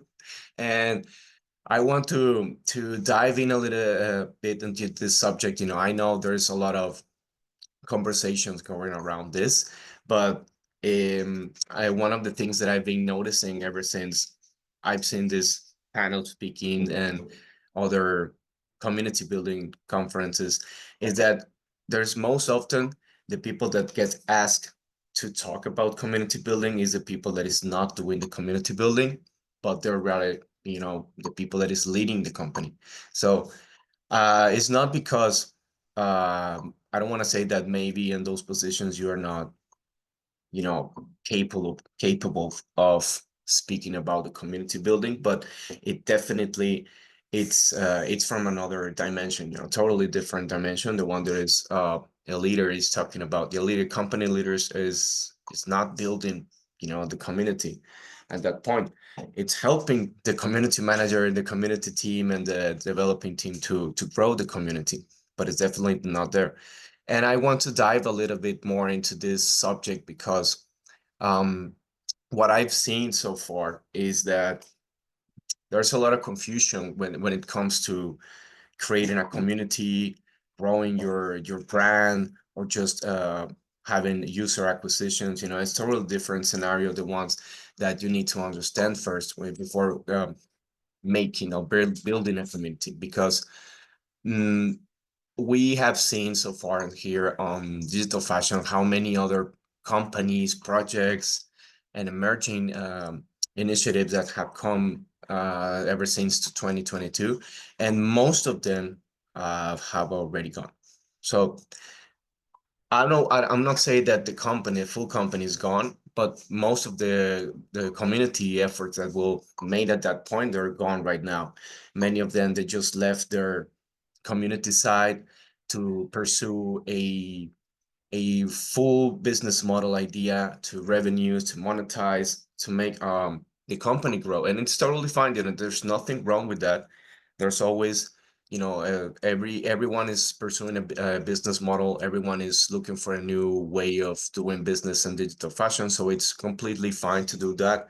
But in one of my experiences is to, it's always better to understand what a community building means, you know, because most often what happens is that once you start working on your community, you know, because, you know, I will explain a little bit first which are the steps for this, you know, because there's a misunderstanding between an account, a follower, and then a community member. So there's 3 different, you know, layers to this, and you need to be able to convert one person from an account to a follower to someone that is a community, a member of your community that is totally engaged with you. So it needs to go on a slow mode, you know. Community building doesn't happen from one day to another. You need to be consistent, you need to be relentless in everything you do, and you need to be always there and always exploring new ideas with the community or for the community. So the first thing to understand here is to what is you know, when you're trying to grow your brand awareness, it's totally fine that you want to make big numbers. You want to bring big numbers. You know, you want social media to have leverage for your partners. So you need big numbers to leverage on that. But that doesn't mean that you have a very engagement community. Or that doesn't mean that you have a very big volume of people that will follow you or follow anything that you're doing. They're just accounts. You know, most of the time you can get that with paid mechanics that will bring you accounts, but there's no engagement. So that's a hollow account that you can flex those numbers to a certain type of partners, but not all of them, because many of them are looking for real activity. So this is the first thing to acknowledge is, okay, I want to bring my brand awareness, so I need to grow my numbers. So I need to bring numbers, to bring accounts, you know. So that's will be the first step. And this first is just about brand awareness. You know, there's a lot of posting about, you know, advertisement and what you do, and you know, a broader idea of what are you doing and who you are, so they can just relate a little bit. You know, they saw some content that they like, they saw something that is, you know, interesting, so they follow you, so you have an account. So this is the first step, you know, to grow your accounts on your social media, so you can have leverage on that. And then from that, you know, you need to do, there's a lot of activities and mechanics that you can do, you know, for that, you know, not just paid mechanics, but most of the time at this first stage is just paid mechanics, so to grow awareness and advertisements, stuff like this. So the second stage is goes to from an account member to a follower. So a follower drops into a little bit more of engagement with you. You know, he already liked something about you specifically. He's following you already because he wants to see your post or your latest news feed on their feed. So they already engage with you at some level. So on this part is where the community building starts, you know, where you start to move away from followers to community members. And this is where a part where it all get mixed up, you know, because I've seen, you know, companies or projects that they're trying to build a community, but they don't have a roadmap. A roadmap is super essential,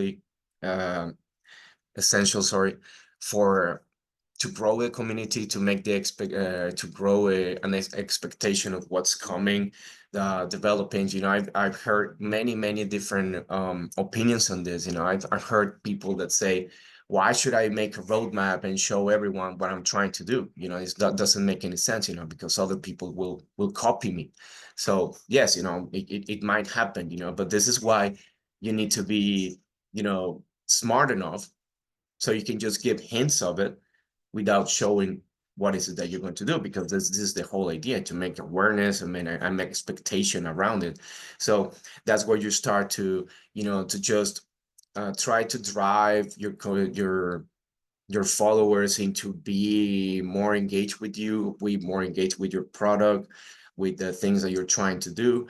And then here is where start all other type of mechanics. You know, there's not community mechanics, but they're, you know, conversion mechanics. You know, this is the ones that start, okay, you are a follower, but I need you to be fully into my, you know, my product, to my community. So how can I make you be part of my community and be as much interested in what I'm doing? So this is where another type of mechanics enters in the play, you know. So you need to start, you know, growing this by trying to make the conversion into followers.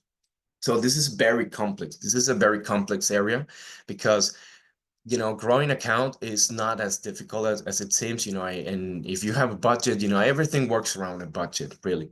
And when you try to go from followers to community members, is where everything starts to get, you know, a little bit tricky. So this is where I want to, you know, make a little bit more emphasis in this area, because we have seen a lot of new products or innovations coming up in the digital space, but they're not meant at the end to be offered for the community. You know, they're just, you know, this is where I mostly say that most of the companies have get the idea wrong, you know, because it centers the whole idea on the product, and it centers everything on, you know, having a base sales market from that community. So this is, you know, I understand that this is one of the ideas to having a strong community, obviously, to have some type of, you know, level of sales that going on between your community. But this is one of the things that I think it has to change a little bit, because, you know, we have seen that most of the companies that have done that, they're not they're not here anymore, or their products are not selling. And I'm not saying because they don't have a community, you know, maybe their product is just, you know, no one wants it, you know, of course, but they are trying to get some revenues out of the company, sorry, out of the community, without understanding first what is it that the community needs or wants from that product or from that initiative, you know. So what is it that I can offer my community in exchange for them to be as much active with my product? So in this case is, you know, digital fashion. There's a lot of areas that we can dive in with the community, but it's also a business situation. You know, I understand that clearly too, but the idea of just trying to sell something to your community and trying to get something back, you know, revenues out of it, is not, it doesn't work like that. It doesn't work like that. You know, you cannot think that you're gonna be just taking money or just sales or have this basis of sales with your community, because they're the ones that they will tell you what's wrong with your product, what is, you know, how is it working, is it not working, what need to be fixed, you know, what need to be, you know, put aside from the moment, and we work strongly in some other areas. You know, many of those things happen with your community. You know, that's why the soft launches, they're very, very important on anything that you want to do, you know. And soft launches mostly don't work if you don't have a community base. They don't, many times they don't call it a community, you know, because it's like they make a soft launch and there's people, you know, trying it, obviously, because you're making awareness on social media, so people enters and try to check on your new project, what is your offering, so they try it and that's it, you know. But they don't, when you have community members that you ask them directly, hey, we're gonna make this drop. We need you guys to check them out. We need you guys to tell them what you think, how is it working, workflow, UX, and everything. So this is very, very important, because here, when you make a soft launch with your community, when you have a strong community, in the very, very first 5 minutes, you will get everything that you need to know from your product, everything. So you will know if it's effective, if it's in a good price, if there's something wrong with it, what is it that is wrong with it, how can it fix, the solutions. The community is amazing in this part because, I've seen and experienced that when we dropped something and the first 5 minutes of it, it was all feedback from the community, and many of the times we found out about things that were going on without even knowing ourselves that it was an issue happening, and the community were the ones that identified that problem, and they let us know as fast as they could. This is what happened in the first 2 minutes of the drop. And it's amazing to see this, because they completely understand what you're doing. That's a community member, that's someone that understands what you're doing, why you're doing, your vision, something very important to share. Many of the companies and projects that are trying to build in a community, they don't have a vision to share to their community. There's just what we doing, how we doing it, and where we gonna be. But there's nothing that say that, okay, I want to bring my community here and want them to understand and to be fully immersed in what we're doing in our vision. So I think that's the strongest flex that anyone can have on a community, when they really relate with you, with your vision, with the things that you're doing. It's a long shot relationship with the community, and they will be pushing your products, your ideas, and everything on everywhere that you can imagine. Spaces, they will talk about you, they will drop things for you, post, they will engage with your post, they will retweet, they will buy your stuff, even if they don't want it, they sometimes buy it, and if you ask them to trade them as well, it all depends on what is it that you're offering to them, so they can leverage that work that they're doing for you. Because at some point, the only thing that they have to give to you is the work and the support that they want for your company. So this is super important to always let them know that they have a place where you are able to support them, not only on the side that they are doing it for you, but that you can do for them as well. Opening, in the digital fashion area, I think it's very centered, focused on showcases, collaboration opportunities, business opportunities, entering to having designs with some gaming companies instead of some like that. So opening some areas for the community is always very good for the community, obviously. But this is where it gets very tricky, because how can I explain?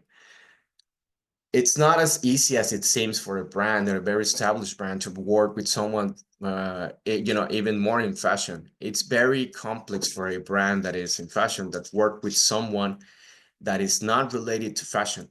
I saw that happening many times over, and I was amazed because of that. That being able to see that there are maybe certain companies that they have reputation, that it doesn't matter how much money they put in some initiative, they need to have fashion collaborators related. So sometimes it doesn't matter if the other person is not the best one to develop your idea, but it's the one that most relates to your business core, that is fashion. So I was amazed about this, because one will always think that you will try to ensure that your investment, instead of just trying to get along, but it's completely different. So this is something that it blew my mind when I saw this kind of actions. But I understand, because there's no, how can I explain, there's no relation and there's no connection with the community. They have maybe millions of followers, as I mentioned. They may have millions of accounts or followers, but they don't have a community. They don't have someone that is engaged with everything that they're doing. So this is where it gets tricky, as I mentioned, because you might think you have a community and you might think that you can, open a Discord or open another channel so you can gather them all in. And then suddenly you realize that they don't care because they don't relate with you. They don't relate with anything that you're doing. Just, you have, flashy products or flashy advertisement and stuff like that. So they fall for that. So as I mentioned, for me in digital fashion, this was very astonishing, as I can say. So I understood it. I understood that because of the business model, but not on the other side. Completely. I never understood that. But I saw that happening with many, not just fashion. All the other companies as well on other industries, but they all try to relate with someone that relates with them, not the best one for developing the business idea. So what are the takes that you can have from all of this is at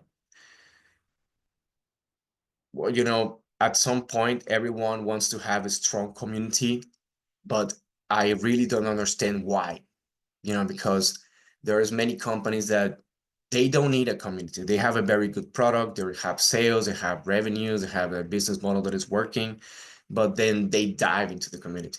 And sometimes, not all products and not all companies need a community. And it happens as well that you are not managing the community in the right way, and everything backfires to you.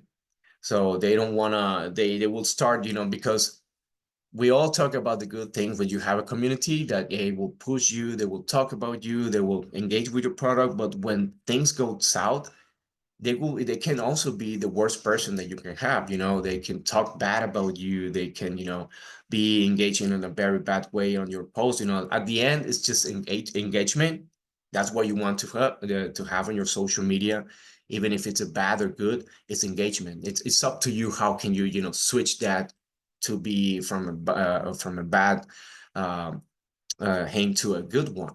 So it's totally up to you, to the company. So if you can't even handle that, is that you can't have a community, my friend, because a community means that there were people that will not be sometimes related with what you're doing. They will have comments about you, comments about how you do things, and you need to be able to leverage that and to make them know that it's not you, it's not me, it's the business model, but we are trying to give space for everyone to develop themselves.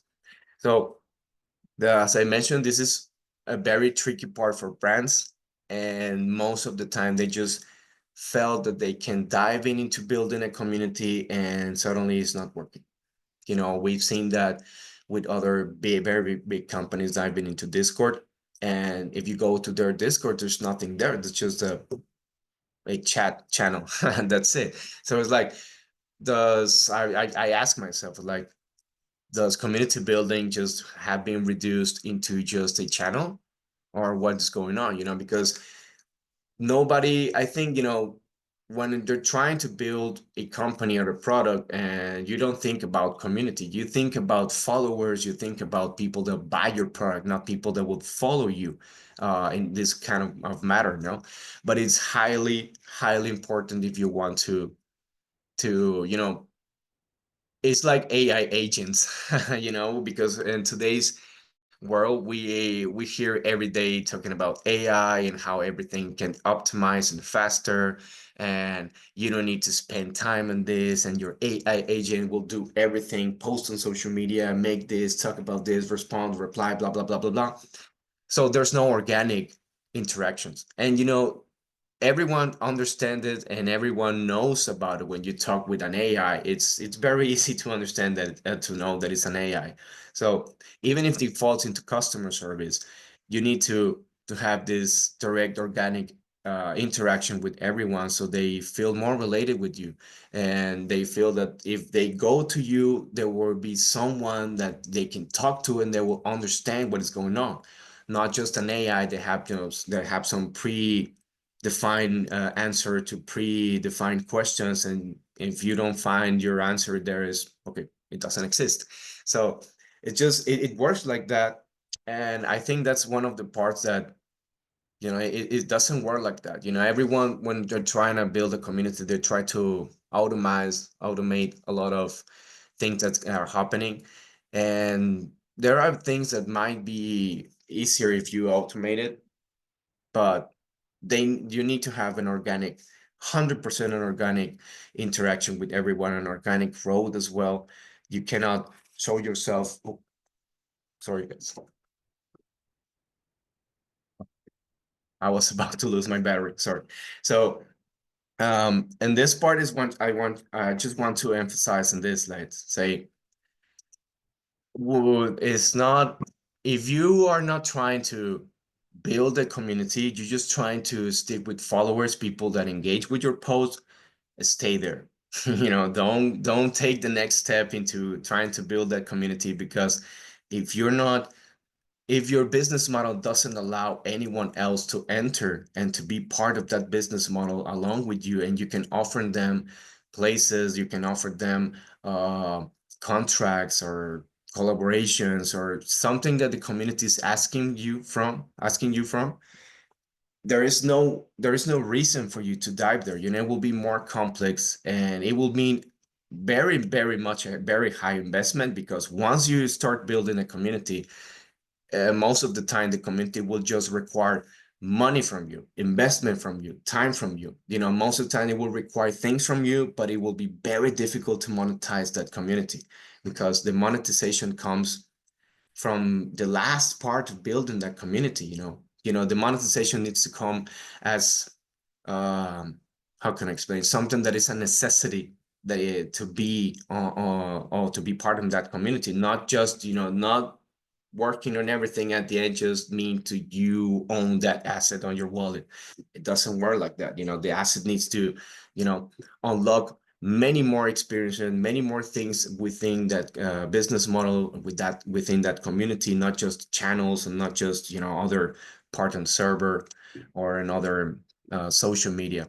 You need to, that's why I said you need to build your roadmap, and you need to build what is it you want to, you know, deliver to the community at the end. You know, there's a lot of AI tools, you know, creator accelerators that can be used at the end.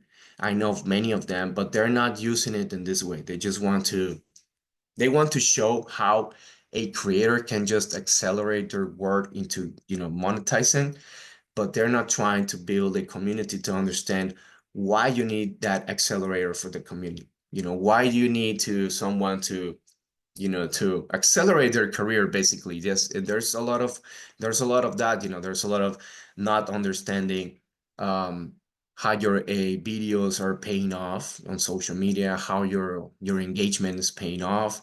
You know, there's a lot of things that just fall into a black hole, and there's supposed to be some revenue out of that. So trying to tackle on this certain types of situations is always very good for the community, but as I mentioned, it's highly cost.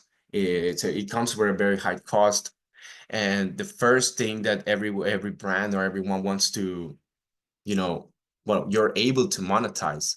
The first thing that you need to monetize is not always the first one that everyone is doing. You know, first one that we want to monetize is by selling things to the community, and the first way you need to monetize is just leveraging those big numbers that you have from your accounts for other partners, you know, for brands, so they can see that you have big numbers, that you can, you know, bring a just not engagement, but you can bring visibility, because this is the first part of it. You know, we need visibility for this drop, we need visibility for whatever, so we need big numbers.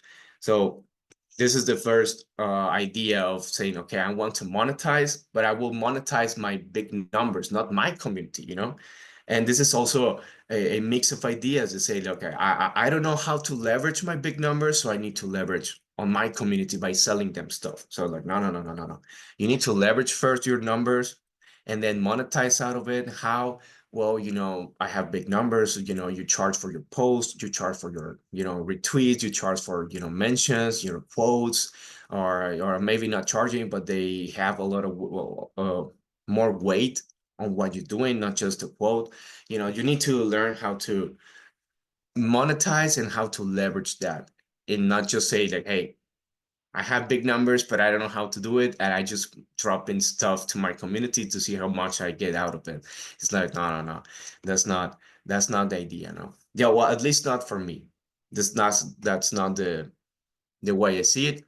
I understand that there's many companies that they're doing it on that way, and it has been like that for many time, but it shouldn't be like that. That's one of the things that I believe. And Web3, you know, because we all know Web3 is about creator decentralization, it's about having the opportunity to make things on your own way, and it still have a way of engagement with big companies and other people. So I think it goes totally against Web3 values, but it goes perfectly with a business model. That is also something that everyone, even the community, is trying to do. So there's nothing wrong with that. I think we shouldn't be, you know, how can I explain, pointing the finger into people or companies that are trying to do this, because it's very hard. It's very hard to raise money. It's very hard to develop your project to be, you know, on this industry that is constantly changing with technology innovations. It's very, very difficult to keep on, not only for big brands, for creators as well, because one tool came out and then another one comes out, and then another one that makes that work faster, and then another one that is a killing of all of the rest. So it's highly complex to just keep up with technology and trying to be on the center of everything that is going on because of technology. So I need the focus on that needs to switch a little bit and to say, you know, how can we fix something that is really going on, you know, not only on the technology side, you know, but on the business side, on the humane side, you know, what are the things that can be fixed or can be tackled into that. So I know there is plenty of very good ideas within the community, within the creators. There are very great initiatives that everyone has their focus on, but as I mentioned again, there's no engagement, there's no push, there's no help from anyone, because I've been seeing so far ever since 2.5 years, 3 years, that it had changed a lot. It had changed, but the first thing that I saw when I entered the space is that everyone wanted to be the number one. You know, everyone wanted to be on top of everyone else, instead of saying that, hey, this is for all of you. And even that there are companies that they have developed tools that they're meant for everyone. I don't know how they do it, but they make them feel as they're one, not for everyone. It's just from us to you. So that also, you know, that's the feeling that you are expressing outside of your business, you know, that you're just doing things for people to buy. There is no things for them to come to you and be with you and try to help you to developing better what is it that you're doing. So it's just, okay, I'm here, I buy your stuff because I need it, because it helps me on my creative process or my production line or whatever it is, and that's it.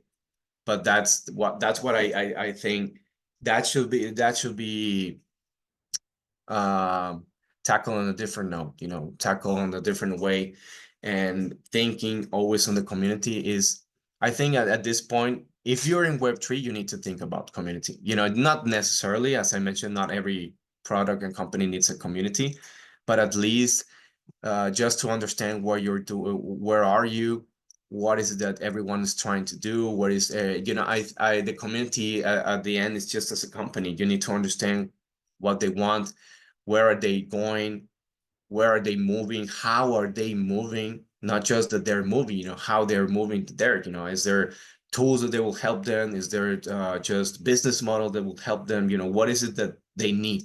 So yes, you know, this is one of the subjects that I wanted to dive in. I think I may be explaining a little over explained, but that's how I've been seeing things ever since. You know, as I mentioned, it's not only from digital fashion. I've seen this on CK Knowledge project, Layer 1 projects, gaming companies. I've been seeing this everywhere.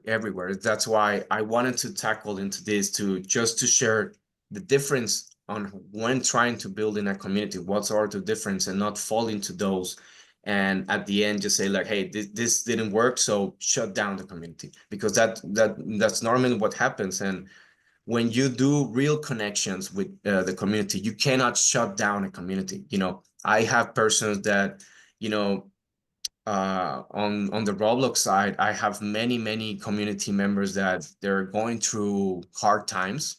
You know, I have we had well, I call them I have, you know, because they're part of me already, not because, you know, saying that my previous work, but they are going through very difficult stages. You know, some of them, they lost their families, their mothers, their kids, and they're with new stepmoms and stuff like this. So they're going through very difficult stages. There's people that have suffered from family losses, people that have gone to, you know, very like bankruptcies, and they lost everything. You know, I have subjects for all of them. You know, it's not only about, you know, making a connection with the product. Once you make a connection with the community, you cannot break it just like that and say like, oh no, you know, the community didn't work, I will shut down Discord, I will shut down Telegram or whatever, and I just get disconnected from the community. It doesn't work like that. So I just encourage everyone to, if you're trying to build a community, if you want to build a community, just to understand these 3 steps and understand how to leverage those, and how you will moving all along this way, so it will be the most effective. And you can, at the end, you can even monetize your community, not just by selling stuff, but you're leveraging your community strength to other ones. And well, I think that's it right now. I don't know if anyone has questions that you want to drop for me. I would be very pleased to answer them. Thank you very much. Thanks, Javier. We do have a lot of questions, but I got a note from the organizers saying that, would you like to share your artwork in the gallery? So the spatial gallery that we have, if you'd like It's to. already on the gallery, I think. So yeah, if Oh, you talk about some of that artwork, this would be a good time, because after this, we're going to be taking a short break and well, another gallery. you know, as a matter of fact, I would like to mention something about this artwork that I work, because this is essentially one of those, you know, essence. That's why I call it anime essence, you know, because I just try to, how can I explain? I just try to make everyone aware of how things are a little bit different, you know. Ever since that I entered here, digital fashion space, everything that I've been seeing so far is like beautiful work, luxury work, just things like ethereal work, that things that, yeah, I love them, you know. They look great, but I don't feel related to any of them. I really don't. When I see luxury, when I see, you know, these high tailored designs, and you know, I'm amazed by them, but I don't feel connected, because that's one of the things that I don't see on a daily basis. You know, what I see is this. I see this, you know, I see colors, I see graffitis, I see streets that are dirty, I see people that is just you know, trying to make a day. That's what I see on my daily basis. So that's what I'm trying to express with Animescence too, that, you know, there's also, you know, AI can and will help us to reshape this strategy and say like, hey, what's the idea of fashion, or what's the idea of, you know, bringing together something, if you can really make something, you know, feel like it's belong to everyone. So this is one of the main subjects that I wanted to try to express in this collection. You know, I have a lot the idea of, when if you want to be someone, you have to let go who you were, of the person you were, so you can transform into anything else. So it goes something like, where is nothing, there's a possibility of everything. So when you define yourself, you lose the ability to experience thousands of lives and thousands of things. So this is one of the things that I'm trying to express. I don't know if I did it well, but by so many colors and so many random things that someone might think that it doesn't look good, but when you put them all together, those nonsense makes something beautiful. So that's how I see things, imperfections make things perfect, and not things should be perfect ever since its conception. But you can mix all of that things and make something beautiful, because that's how I see humanity. That's how I see how should we relate to fashion. Not just being a form of expression from yourself, what is it that you want to express, but a form of expression that relates to everyone else. So why I took animescence, and also because of the color. I'm a very colorful person. I also love black. I'm dressed in black right now, but for me, black is the same thing. There's no color, so the possibility of any color there. So black goes along with a lot of colors. It doesn't go along with just black or white.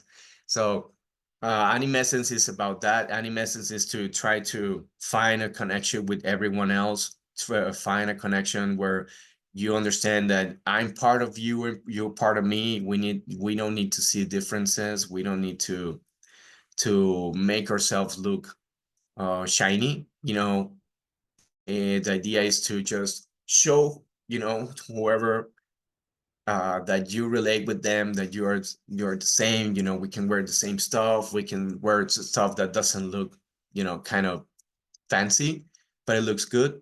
And I try to call this into the new generations, of course, because I think they're more connected into this idea that older generations, and they're more connected into being part of the collective and not be standing out within the collective. They want to mix with everyone. They want to show that they're the same, that they have all the same possibilities, that they can all grow together. So this is one of the things that I want to showcase with animescence, and I try to just mix ideas. That's why I put it, skirts and urban sweatshirts, and I didn't make it as highly complex as other ones that like the structure of the garment is not that complicated. It's just very like sweatshirts and skirts, stuff like this. But also that's what I trying to express. That fashion doesn't need to be out of something, to be for me to be something that I want to turn a look. It can be just a sweatshirt, but with a different design. As you can see in the collection, there's no very complex structure. It's just a lot of patches and colors and faces, to just relate with that. So I think that's what I'm trying to express with animescence, and I think that many people have understand that. I don't know why, but they have, and I'm very glad that they are feeling the connection with it, because this is exactly what I'm trying to show. There's beauty in chaos, and that's how I see things. And not, for me, everything doesn't need to be look like very well combined in colors and textures. I think that's for a certain generation already, and we've seen that going off, and going to a totally different way of appreciating fashion, appreciating how you wear to others and how others, perceives you. So I hope that more people gets interested on it, and I'm working on a second one. It might not be anime, but yeah, thank you very much, and I really hope you guys like the entire collection. I have thousands of designs really from this collection, but I just dropped like 9. But I will try to show on social media to everyone the rest of the designs. Thank you very much. The generations. Thank you, Javier. We're running a bit early, so we still have some time if you have the time. So I have a couple. Yes, of course. I have a How many? Couple of minutes. Okay. Well, I just want to add on what we were talking about, community building, to just I'm not trying to say something bad about anyone. As I mentioned, everyone is making their efforts. Everyone is, it's okay to not having sometimes something straight or something good, you know. There's a lot of experimentation in Web3. There's a lot of trying, failing, understanding, doing it again and doing it again and try again and fail again and doing it again until you find the correct way, you know. So there is no like this playbook where you can stick to it and everything will work out, you know. It doesn't work like that.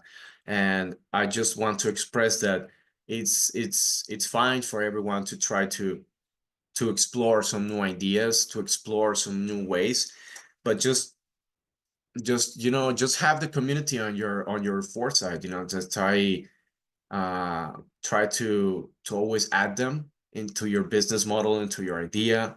At some point, you know, you don't need to be fully committed to a community, but it's always nice to see that they want to give something back, to put something into the world, you know, not just taking something back and trying to fix it, you know. Like, I'm not trying to take something out of it, I'm just trying to put something in to make things better. So I think that's also a way of thinking for everyone, not just to leverage community and to build a very big, strong community for you to leverage to others, but how are you putting things, you know, what is it that you're giving to the community? Not just innovations and products and you know, marketplace spots, you know, but what else are you giving? What else are you supporting? So this is something I will very, very much likely encourage everyone to always look into your projects and try to add a little bit of community on everything that you do, and on every matter. You know, if you're in the community side, if you're in the followers, or you're on the account side, but on any of these three stages, there's always something that can be done. And well, if you want to know more like mechanics or strategies to do that, I'm always, you know, happy to talk with everyone. I'm always happy to chat with the digital fashion community. I've been for them ever since, and I'm very happy to collaborate as well. So don't feel shy. I had a quick question, Mark, Yeah. Javier. You know, you spoke about focusing more on quality than building the numbers. And if a small brand has a small community, then how do you really monetize it by saying that, oh, I have big numbers and I can sell to them? If not, even if I don't sell my own products, I can sell, you know, offer the big community to other brands. So if you don't have big numbers, if you've got a very meaningful group of, say, 100 people, 150 people, but they are the best artists in Berlin, or they are the best fashion designers in Mumbai, how would you you know, a tight-knit, small but meaningful community, how would you monetize that? That's very interesting. You know, a small community to be monetized, it's not, it's basically the same thing, but you know, you cannot be offering as much things, and the things that you're offering to them need to have more weight for them to leverage, not for you to leverage, for them to leverage. You know, we need to understand that the strength that you will gain from your social media or from your site, it will come from them. You know, it will come from them pushing your products, talking about your products. You know, it doesn't matter if it's a small community, but if it's a very small but well engaged and well fitted community, they can, you know, move from their own. You know, there's that community will work as a franchise from everyone. So they will do spaces, they will talk about your product, they will talk about you. It doesn't matter if they're small, but with one person or two person that are talking about you on social media, you know, one person can feel like 20. So if you have 5 and they're really committed to what you're trying to do, they, you know, you can feel, you know, on social media, they will feel like 100 people. If they're posting and they're engaging, you know, it doesn't matter if they're small. But if you have a very well organized and well fitted community, they can work like that. But if you don't share your vision, if you don't share information, if you don't share anything to them, they're just on the expectancy of what's going on. They can't talk about you. They can't say anything about you because they don't know. You have to make them feel that they're part of that business model, not just the community. They understand what you're doing, and at some point they can, you know, they can function as partnership agents for you. because they know everything about you. You know, that's something very important. It doesn't matter if it's small. As I said, you know, it can be 3 guys making spaces, and those 3 guys can make huge things. You know, that we have a proof with that with Fashion Fridays. We were just 2, and at the end we were 5, and with hundreds of people that were pushing us and you know, supporting us, and we started with just 2. So I don't see that a small community cannot be leveraged. You know, obviously, if you want to monetize your community, it will come to a different stage. You know, if you have a small community but it have a very quality product, well, that's different. You need to focus on the product if you want to monetize. You cannot focus on the small community to monetize. You need to focus on, like, help me to sell my product, and you can, you know, have revenue from other side, you know, from contracts or from, you know, social media or for something else. And then when you start to monetize and your product, and then you can share some of that profit back, then you start to do mechanics, and then you start business for them. But at the first time, the first stage is just to, as I mentioned, to give as much information and to bring them as closest as you can from your business model, so they can understand and they can function as agents for you. That will be the first thing. And with that, you can monetize their activity.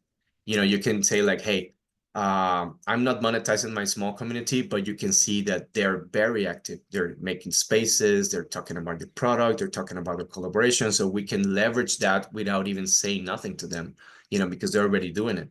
So this is how you will leverage to the collaborators without monetizing, but the monetization will come with you direct business with the other partner, you know, not with the community. Then, you know, the same thing happens when you have a big community, but you need to understand how you want to monetize your communities. That's the idea.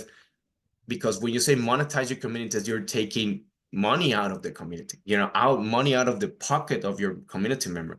But you say, like, monetizing on, like, leveraging, not monetizing, that's different, you know, because from that leverage you can have revenue, but it will not be from the community, it will be from your collaborators, you know, the things that you do. So I strongly suggest that the first idea to understand is to monetize, not to monetize, but to leverage. And then when you have a business model that is giving you revenues, you can think on how can you monetize something for the community. You know, they will monetize, they will earn with you. You know, you will not earn from them. You know, because this is some of the ideas that have changed from play to earn to play to purchase. That's play to purchase is what we have now. You know, or engage to purchase, you know, be part of the community so you can have an allow list and buy this thing before everyone else. So this is products centered 100%, you know, of sales. It is not community based, you know. So yes, that's how I think you can, you know, leverage on a small community. Give them as much information, feedback, have them close as you can, and give them opportunity and liberty to do as much as they want, and you support them as well. Yeah, that's great. Important to think about how you need to leverage versus monetize. I think that's important things that a founder needs to think about. And you know, also the other thing I wanted to talk about was, because you've been a part of small communities, it's very encouraging to hear what you said about Fashion Fridays started with 2 people, went on to 5 people, but had the support of hundreds of people. You've also been part of some really big communities. And something changes. Something changes when it becomes very big and people stop relating to it, because you know, we've all been through what we went through in 2020, 2021, when we were all on Discord channels and we were all in love and passionate, and we were like all there for our brothers and sisters on Discord. And then something changed. Everything became too commercial, too big, not too much meaning. It just became shill. So what is that magic that's there in a tight-knit, meaningful community, which disappears when you scale it or when you pump it too much? Well, you know, I think specifically on talking on digital fashion, what happened is that at the beginning there were a lot of expectations. You know, I remember there was, you know, very important people back 2 years ago that they were asking if digital fashion was a service or a product. So it's like, you don't even know where you're aiming, you know, with that question. And other things that I remember 2.5 years ago when people, it was, you know, we didn't have like a direction where this will end up. So that's how, when you talk about this switch, you can, you know, you can visualize it very well, because it happened when everyone switched from Twitter to LinkedIn.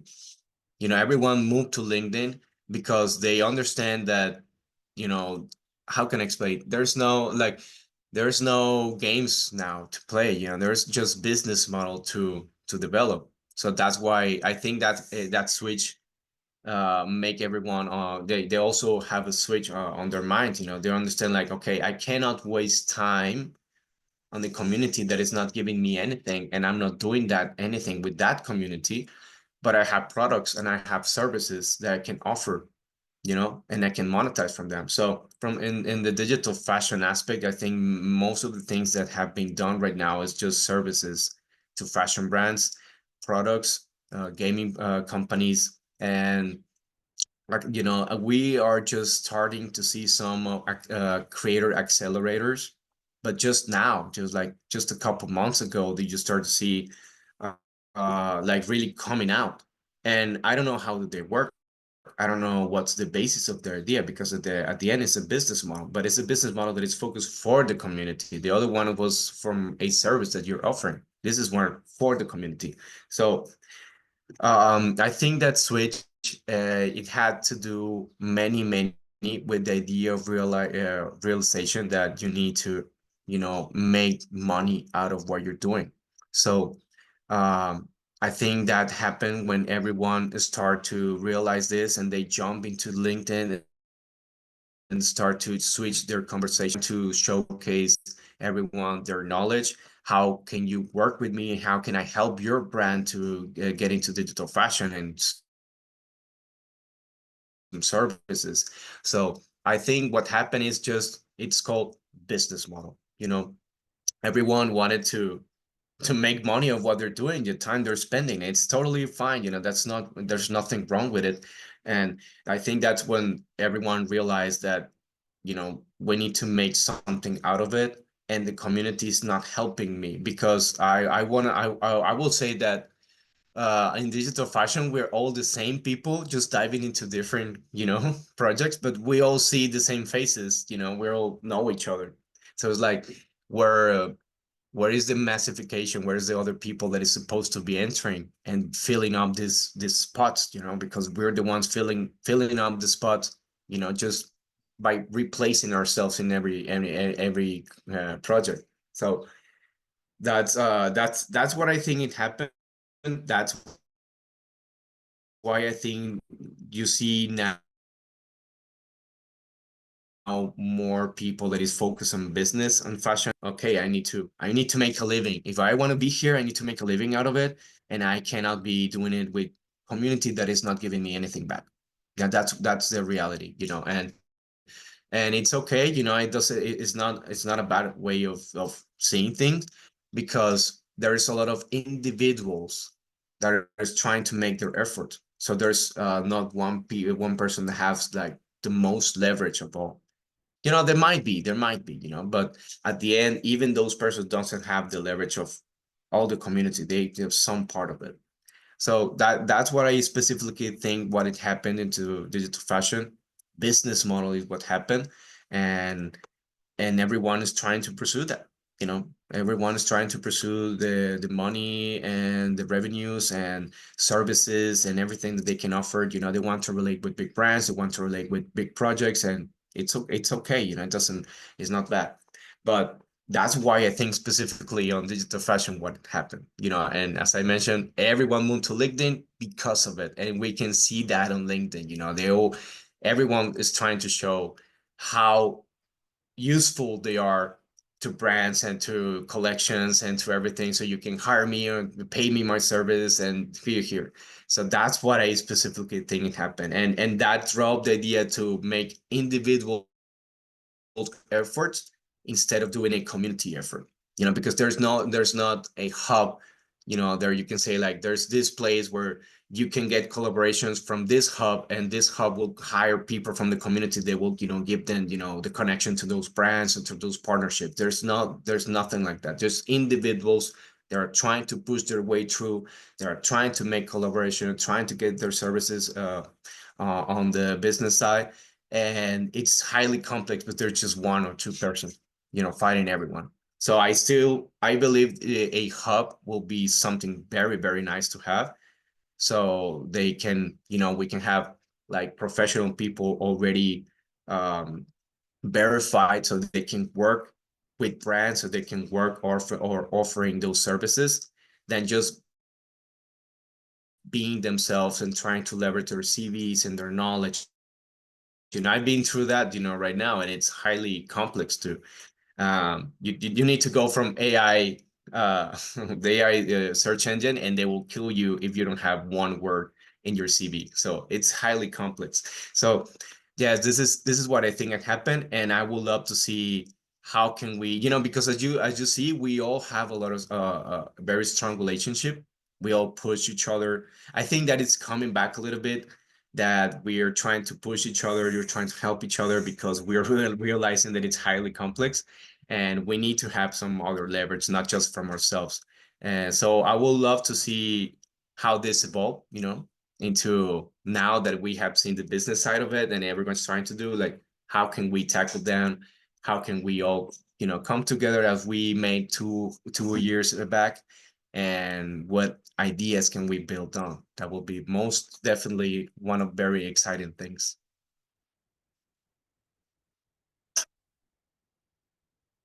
Oh, you're muted. I can hear you. All right.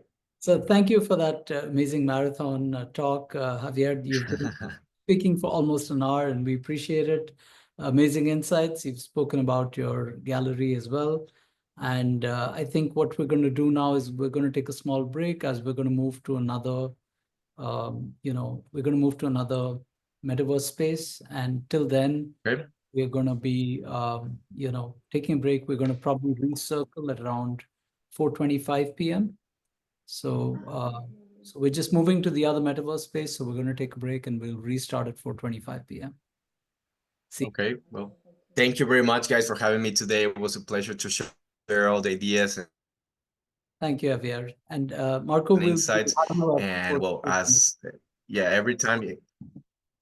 Yes, thank you very much, Marco. Hello, and give the mic to you. Have a great day, guys. I'll be around. So Marco will be having you at 4:25 p.m. We're going to recircle in the new location, and then we'll reconnect at that time. Yeah, we are already sharing the screen. Great.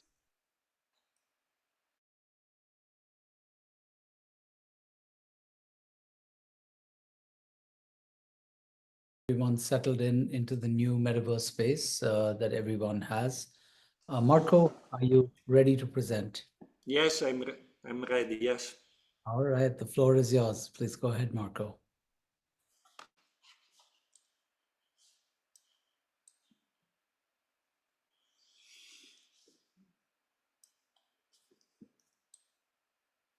Okay.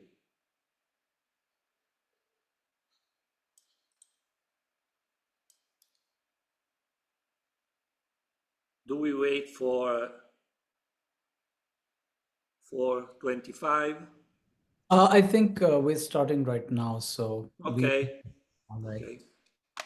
Okay, all right. So welcome everybody. And I thank Isola for inviting me. I'm Marco Bianconi. I'm the second Marco of today. And I am a researcher of the Italian National Research Council. And I am the scientific director of Mr. Smart Innovation. It is a public-private company that deals with the industrial research. I would like to thank my colleagues Valentina Mondini and Matteo Bevilacqua. They are connected now, and they are managing the two spaces we are going to visit. So I would like to start with a tip. This metaverse contains musical spaces.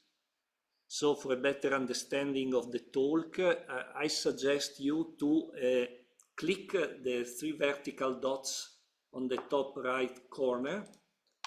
I'm doing the same. And go in settings and then put the music volume to 0.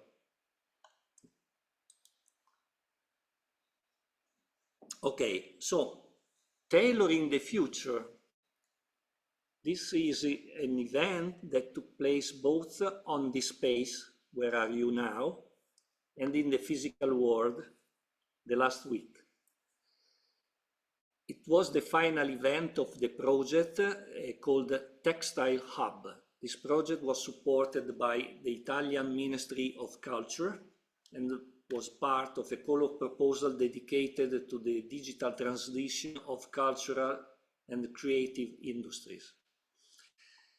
So the project aimed to explore the interaction between art, fashion, and technology in order to offer an immersive solution for the cultural and creative industry. So the primary objective was to create a shared virtual hub, this one, that is a digital twin of the Fashion Research Italy Foundation, that was one of the partners of the project.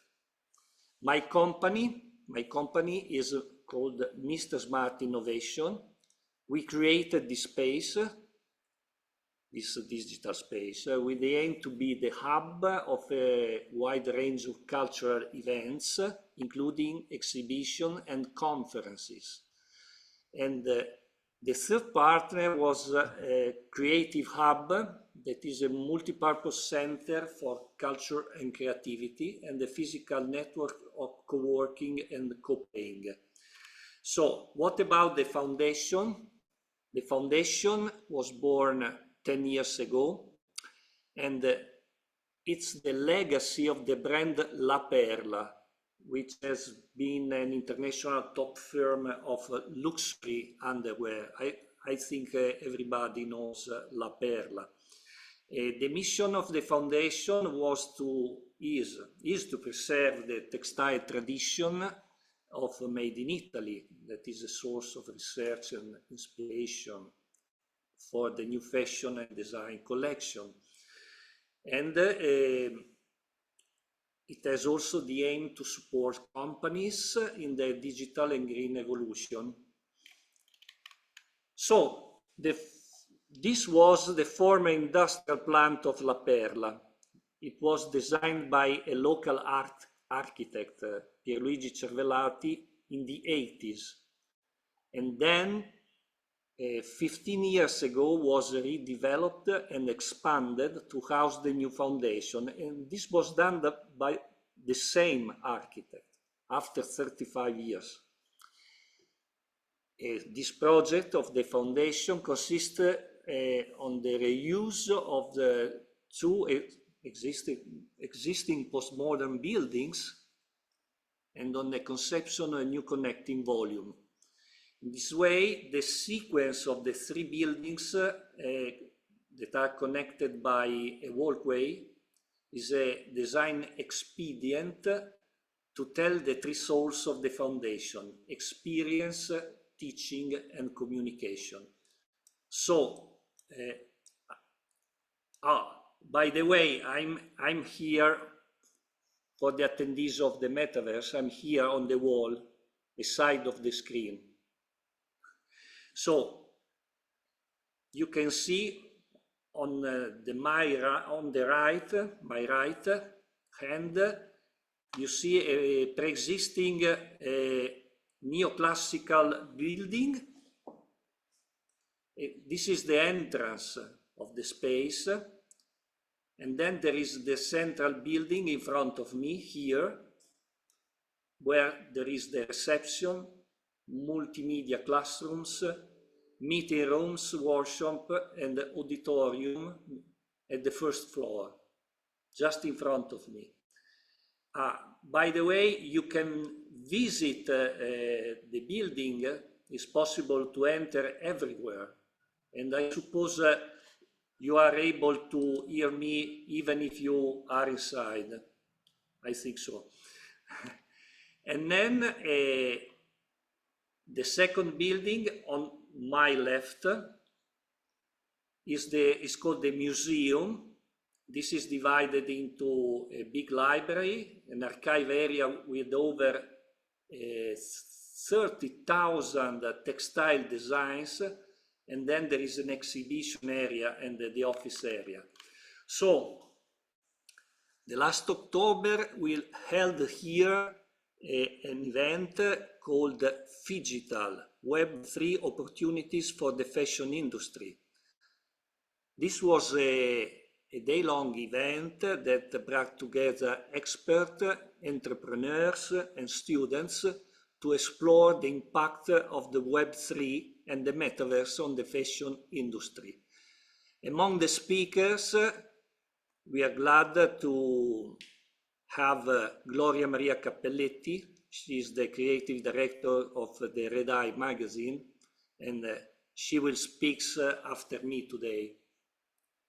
And the discussion then focused on the evolution of the fashion ecosystem, thanks to the Web3, and highlighting the possibilities offered by the metaverse to create three-dimensional experiences that improve the quality of digital content.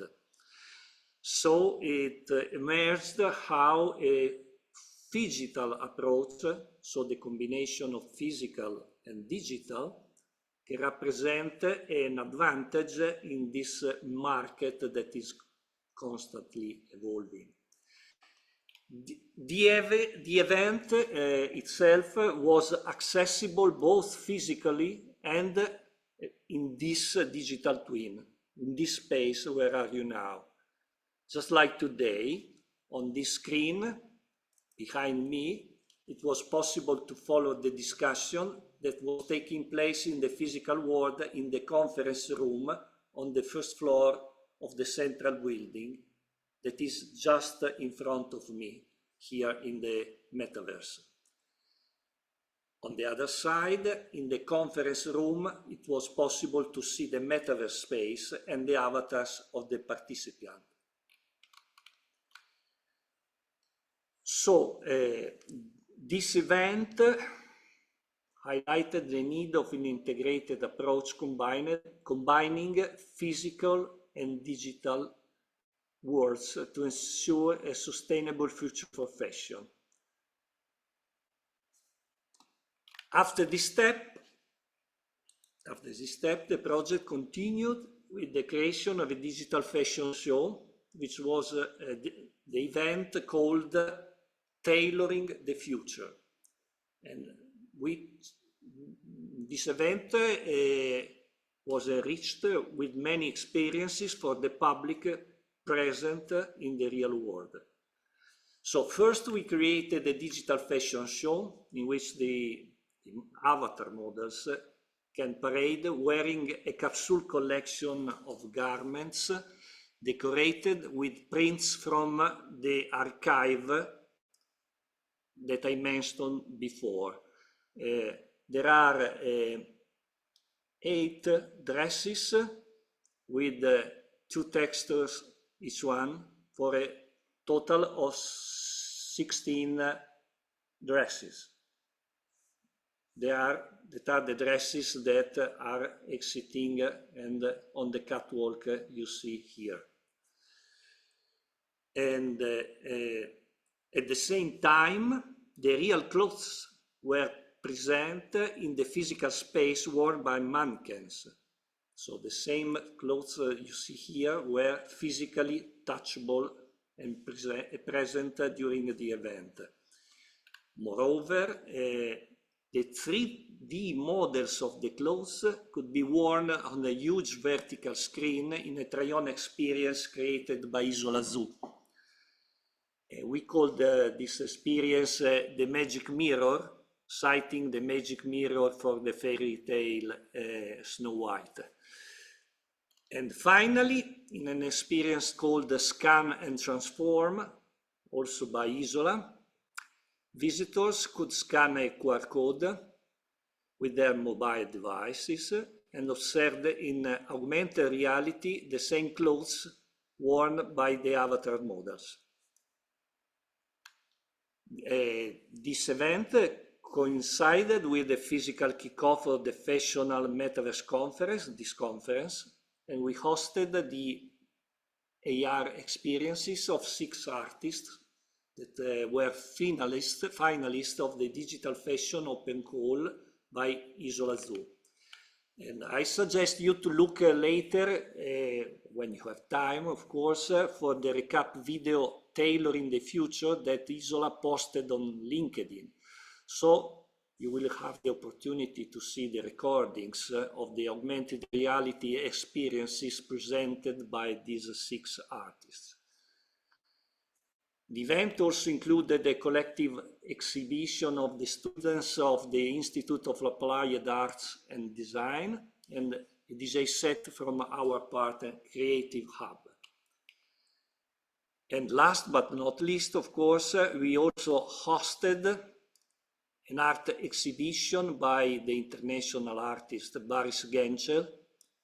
This exhibition was called Corpus Mentem Animum et Machina, and this was a generative AI exhibition that explored the balance between the physical, the mind, the spirit, and the digital.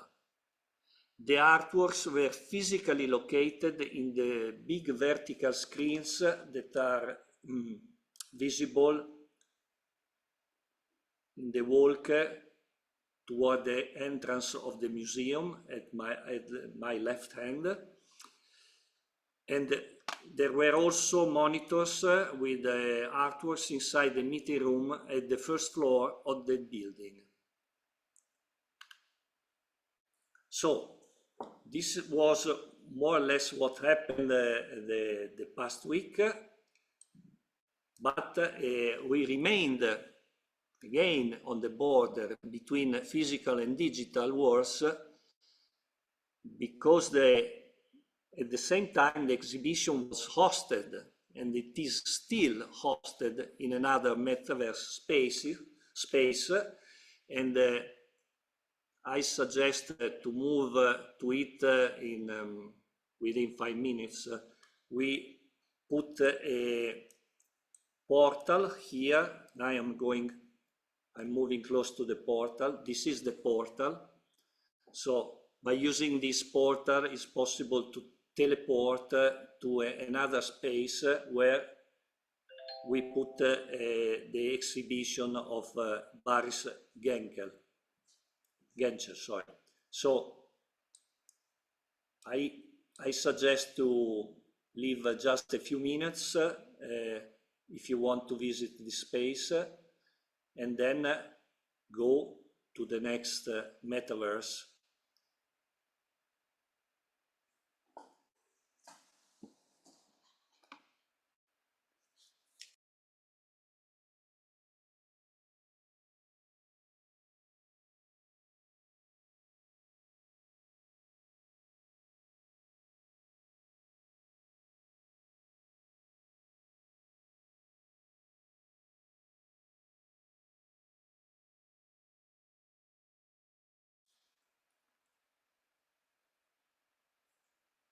Okay, if you would like to follow me, I will jump to the exhibition metaverse. Please follow me if you like.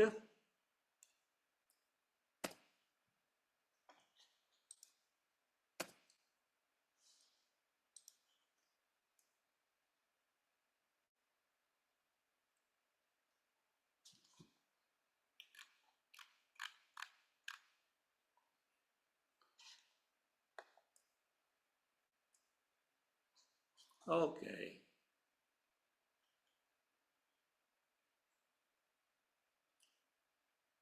Let's wait for other people.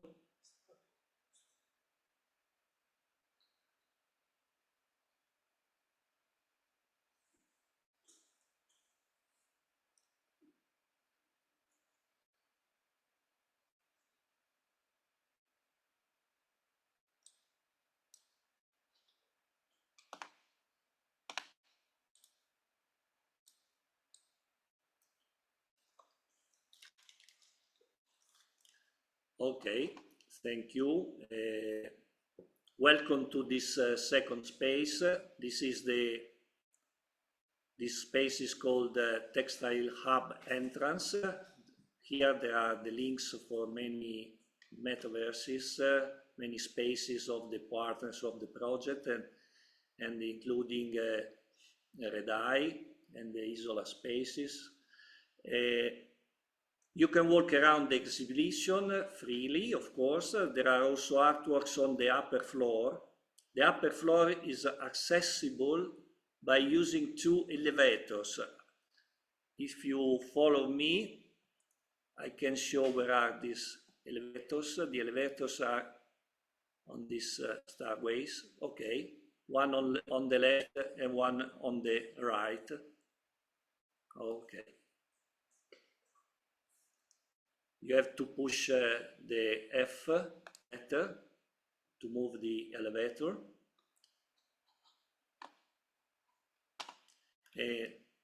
When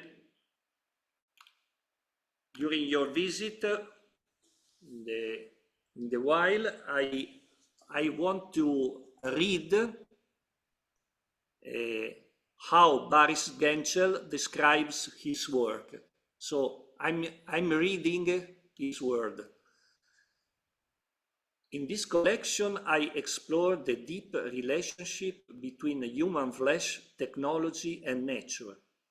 Through the lens of generative AI, I create works that transcends time, reflecting on both the past and the future, while remaining deeply connected to the sense of nature and human interaction. My art navigates the delicate balance between our physical selves, corpus, the restless and often tortured nature of the mind, mentem, and the divine force, animum, a presence that sometimes reveals itself in the ecstasy of a starry night, the touch of a beautiful flower, of the surge of emotion that accompanies memories. This mind is not only shaped by struggles, but also by moments of transcendence and ecstasy, where the boundary between reality and imagination blurs. At the same time, my work embraces the ever-evolving presence of machine, macchina. The integration of AI allows me to not only express the beauty and complexity of the human experience, but also to highlight the powerful role that technology plays in shaping our future. This exhibition invites you to reflect on how these elements, our bodies, minds, spirits, and the machines we create, interact, evolve, and redefine what it means to be human in the age of digital transformation. These are the words of Boris Genschel.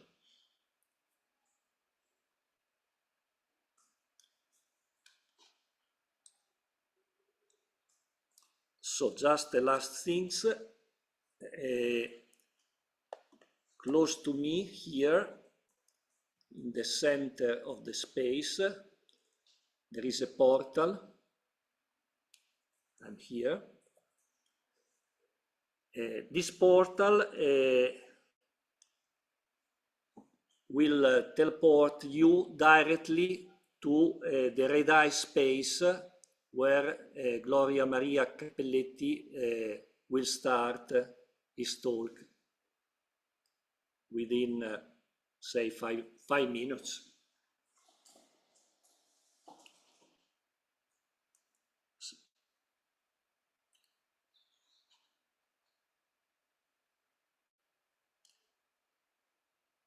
So I give you 5 minutes and then we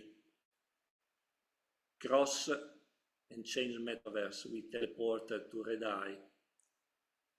Of course, you will have the opportunity to visit our spaces in any time. They are permanent. And also the exhibition of Baris will last for many time. So this is all to me. So I thank you for visiting these spaces.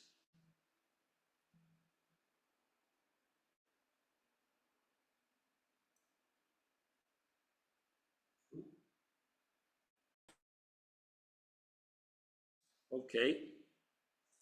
I suggest to move to Redeye. Please use the portal if you want. Let's go.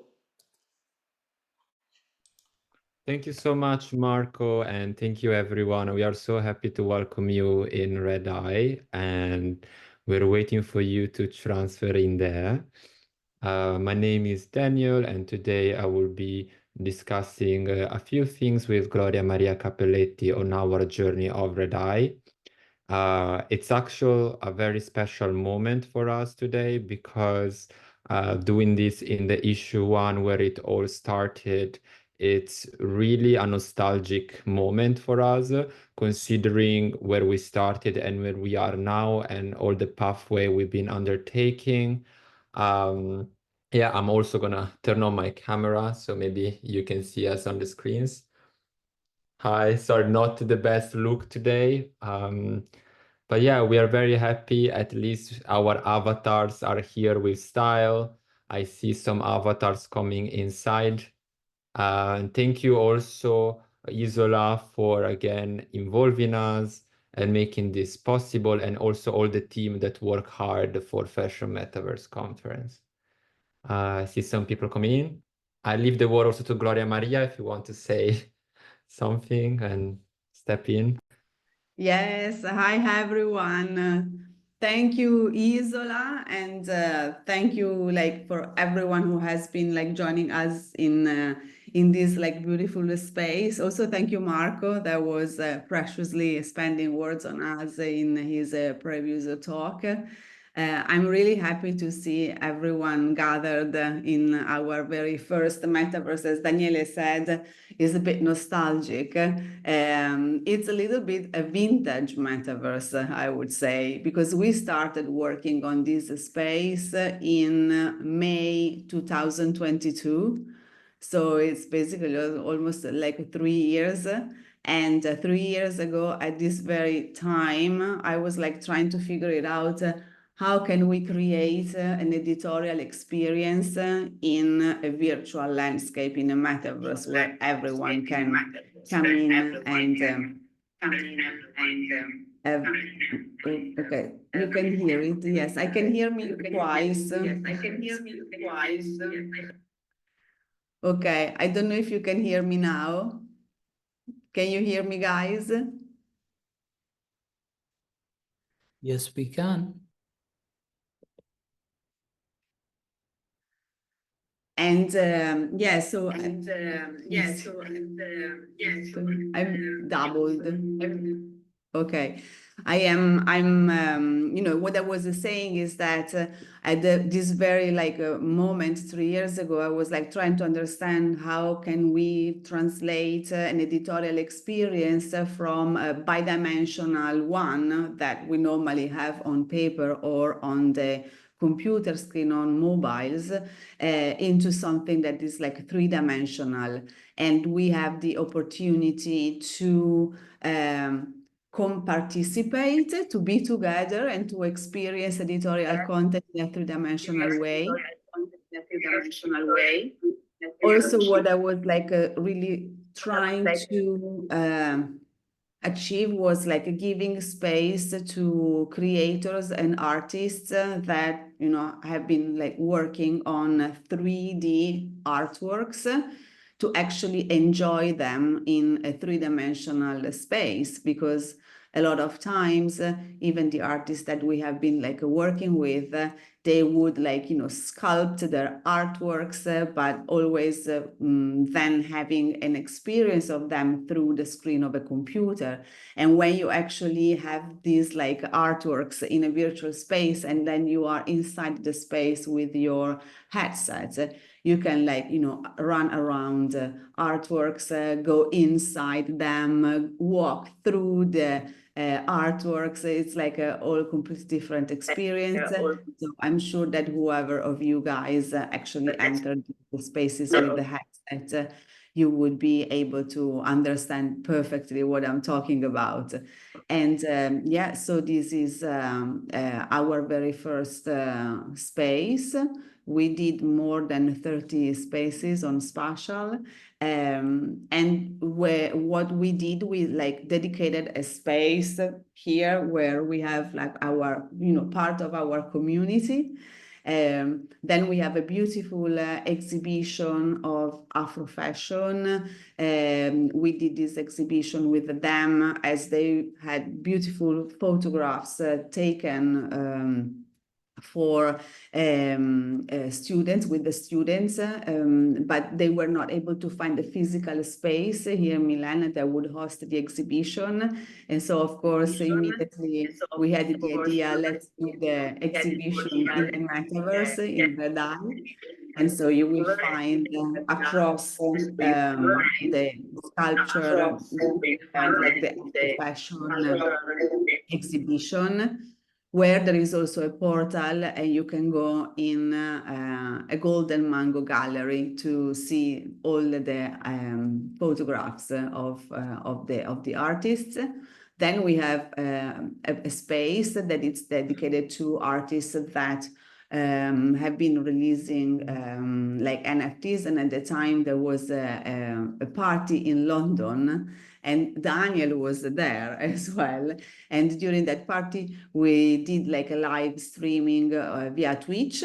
And so in the metaverse, it was possible to have the feeling of the vibe of what was happening in London, even if we were actually not there physically with them.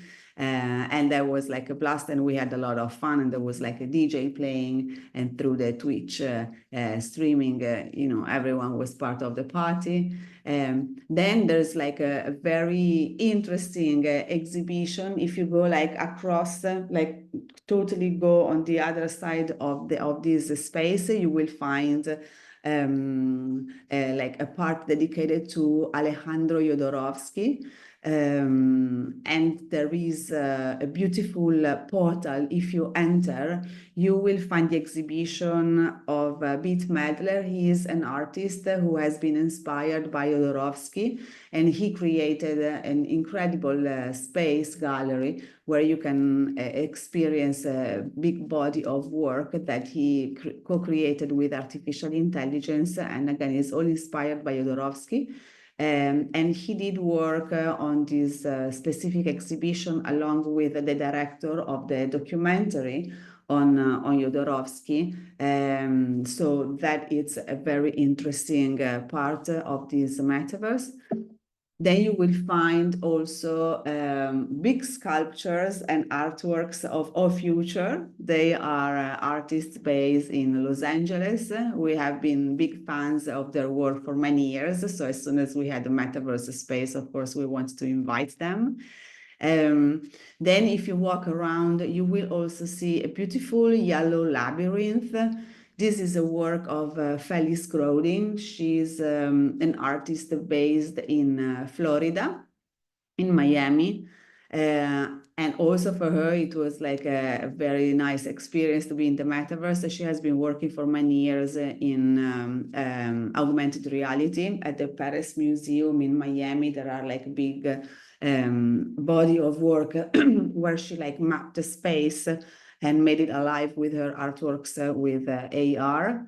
And so we asked her to like take part of the metaverse and do whatever she wanted. And so she created this beautiful yellow labyrinth. And if you walk inside the labyrinth, if you have your headsets, at some point you will encounter a door, which is the scan of a door of where my grandparents lived. So it's like really a mix of artworks and memories. There's a lot of personal affection going on into this like specific space. So the idea of Red Eye was to find the possibility to merge a digital experience with a highly human one. So to have like memories, and most of the space is done with scans of nature, So we have like sand, flowers, drops of water, plants.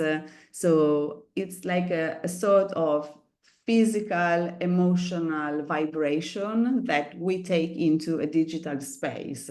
And if you walk around, I'm sure you will have possibly this feeling, you know, where there is no control on the digital creation. Is the idea of have like total freedom and to express ourselves in such a space without wanting to control technology, but really, you know, mixing up even state of minds and emotions along with pixels.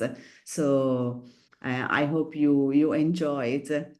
Then I don't know if Daniele also wants to say something, because at the moment I closed my spatial and I'm just like on Zoom, but I will try to get Same, I in have closed my space. spatial because it's I think it was me making the noises before, The Gloria. audio. Okay. Yeah, with the audio it's a bit crazy, but to add to what you just said, yes, the metaverse for us was a place of experimentation and also a place where we could envision extended realities and extended worlds beyond just the paper or the social media content.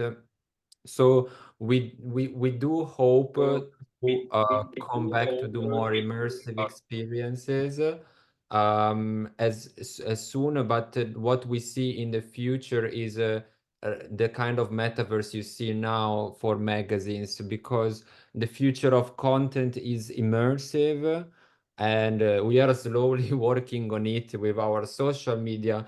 But as soon as everyone will have accessibility to a sort of device that will enable everyone to jump into the metaverse and in places like spatials, we do believe that Red Eye will be at the forefront of the publication, and magazines are there. And we do define a bit ourselves as the magazine of the future. And as of now, we are working in some upcoming projects that will feature interesting talents and with exclusive, editorials that will, blend technology with the artistry of the talents and fashion. What I really found interesting is also how to use the metaverse as a place to showcase talent, especially in the realms of digital fashion and digital art, but also digital fashion mainly. Since there is not a lot of representation of these artists in the physical world, but in the digital world, it's a place where everyone can come and experience the artist.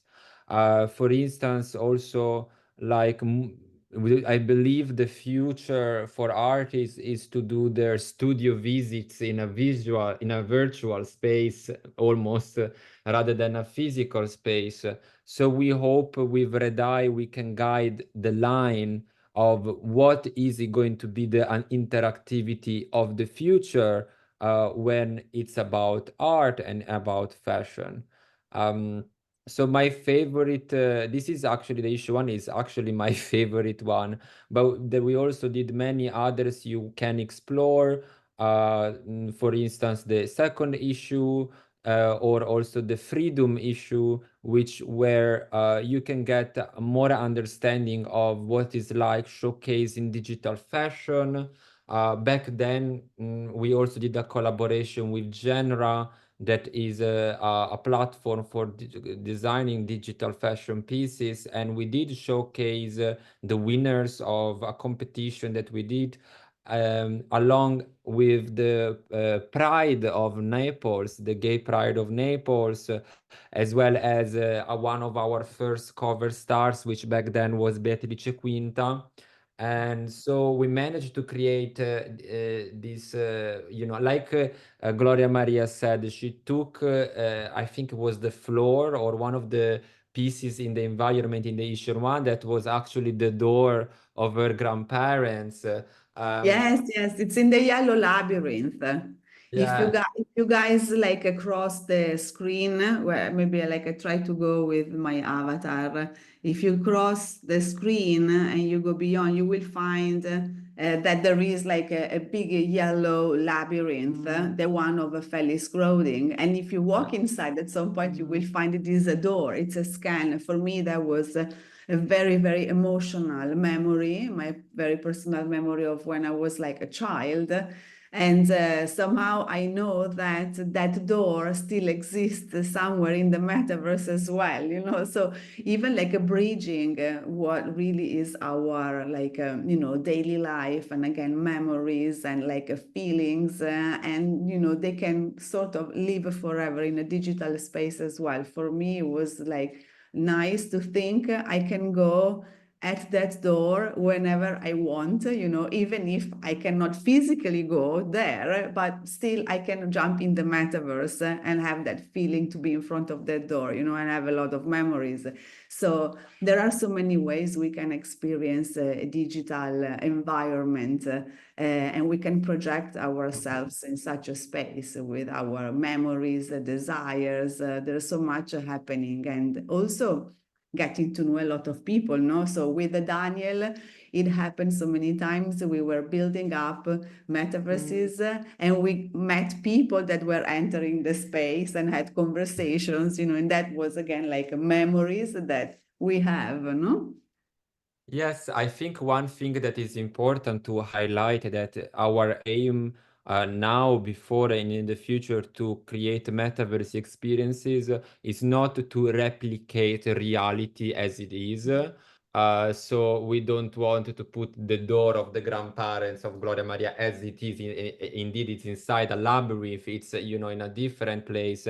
As well as I remember at the beginning, we were scanning beaches and bits of nature, everything, and then it will be transformed in completely something else.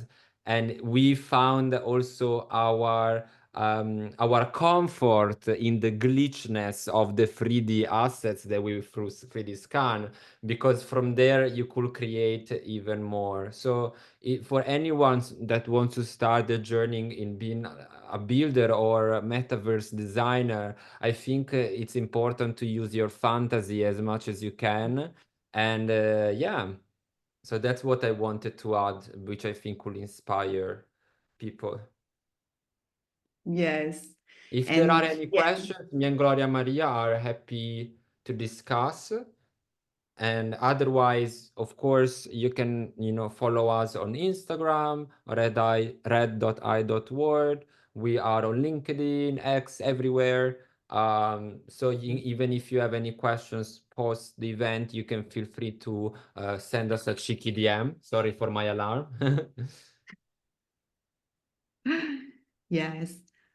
Yeah, and then here there's like the portal. I don't know if we said that, you know, here exactly. I moved my avatar next to the portal that goes into the Red Eye Hub, and there you will find all the other portals to go and check out the other spaces. You will find them in 2022 also, like there was also an old metaverse. We created a space that it's not with a lot of like light and sun as the one we are in here, but it's dedicated to the darkness of the night. So you will find yourself in a night environment. But then we released specifically that metaverse on the day of St. Lucy, which is the darkest day of the year. But there is, you know, this beautiful vision of the light coming in the darkness. And so for us, the light was like, you know, the artworks of the artists would bring light inside the darkness of that space. And I think it's a beautiful space. You will enjoy going up and down all the layers.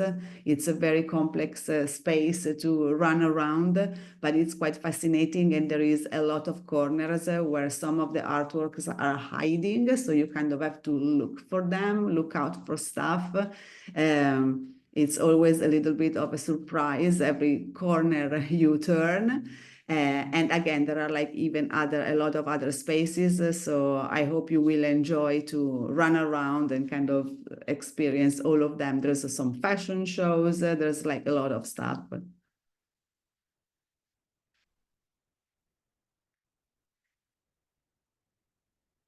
Yeah. So I don't know if you Daniele want to add something else. Otherwise, we can keep Yeah, I going. mean, what I want to with- add is just watch this space, watch our socials as April, May, June, and onwards are very exciting months. Don't worry, not only with the interviews that will come out, but also the special projects that we are working on. And yeah, we hope to keep inspire everyone in the space, and please don't hesitate to contact us if you are working on anything exciting that potentially we can co-create or, you know, collaborate on socials, and do keep us in the loop. Yeah. Yes. Exactly. And then, okay, my very last word is for Isola. I'm so happy that Isola is like doing an amazing work keeping the community tight. I love that. Thank you so much for like organizing these like precious moments. I'm very happy to be here, you know, in the metaverse now with you guys. And, you know, I can't wait for the next conference, the next moment we are going to be able to share digital virtual landscapes together. But really very much thank you, Isola. You're doing an amazing job. You're really like keeping us together and talking to so many people about the digital space in the way we love to talk about and have experience of it. So you're doing really an amazing job. So thank you so much. Thank you, everyone. Thank Bye, you, Isola. everyone. Thank you so much. All right. Thank you. Thank you very much, Gloria Maria. Thank you, Danielle, Ciao. Marco. Bye. Thank you. That was an amazing talk, and also a live activation of the spaces. I think was very meaningful that she spoke about how she put her grandmother's door opening up into something completely not real, but virtual. So we had a great day today, great speakers. Thankful to everyone who joined, and including those who joined early, and some of you who gave us extra time. Thank you so much. So we're reconvening on 21st of March, Friday at 6 p.m. CET. The website is fashionmetaverseconference.xyz, and the agenda is available there. We're next meeting next Friday on 21st at 6 p.m. CET. Thank you very much, and you've been a wonderful audience, and we look forward to seeing you soon. Bye-bye. Bye bye.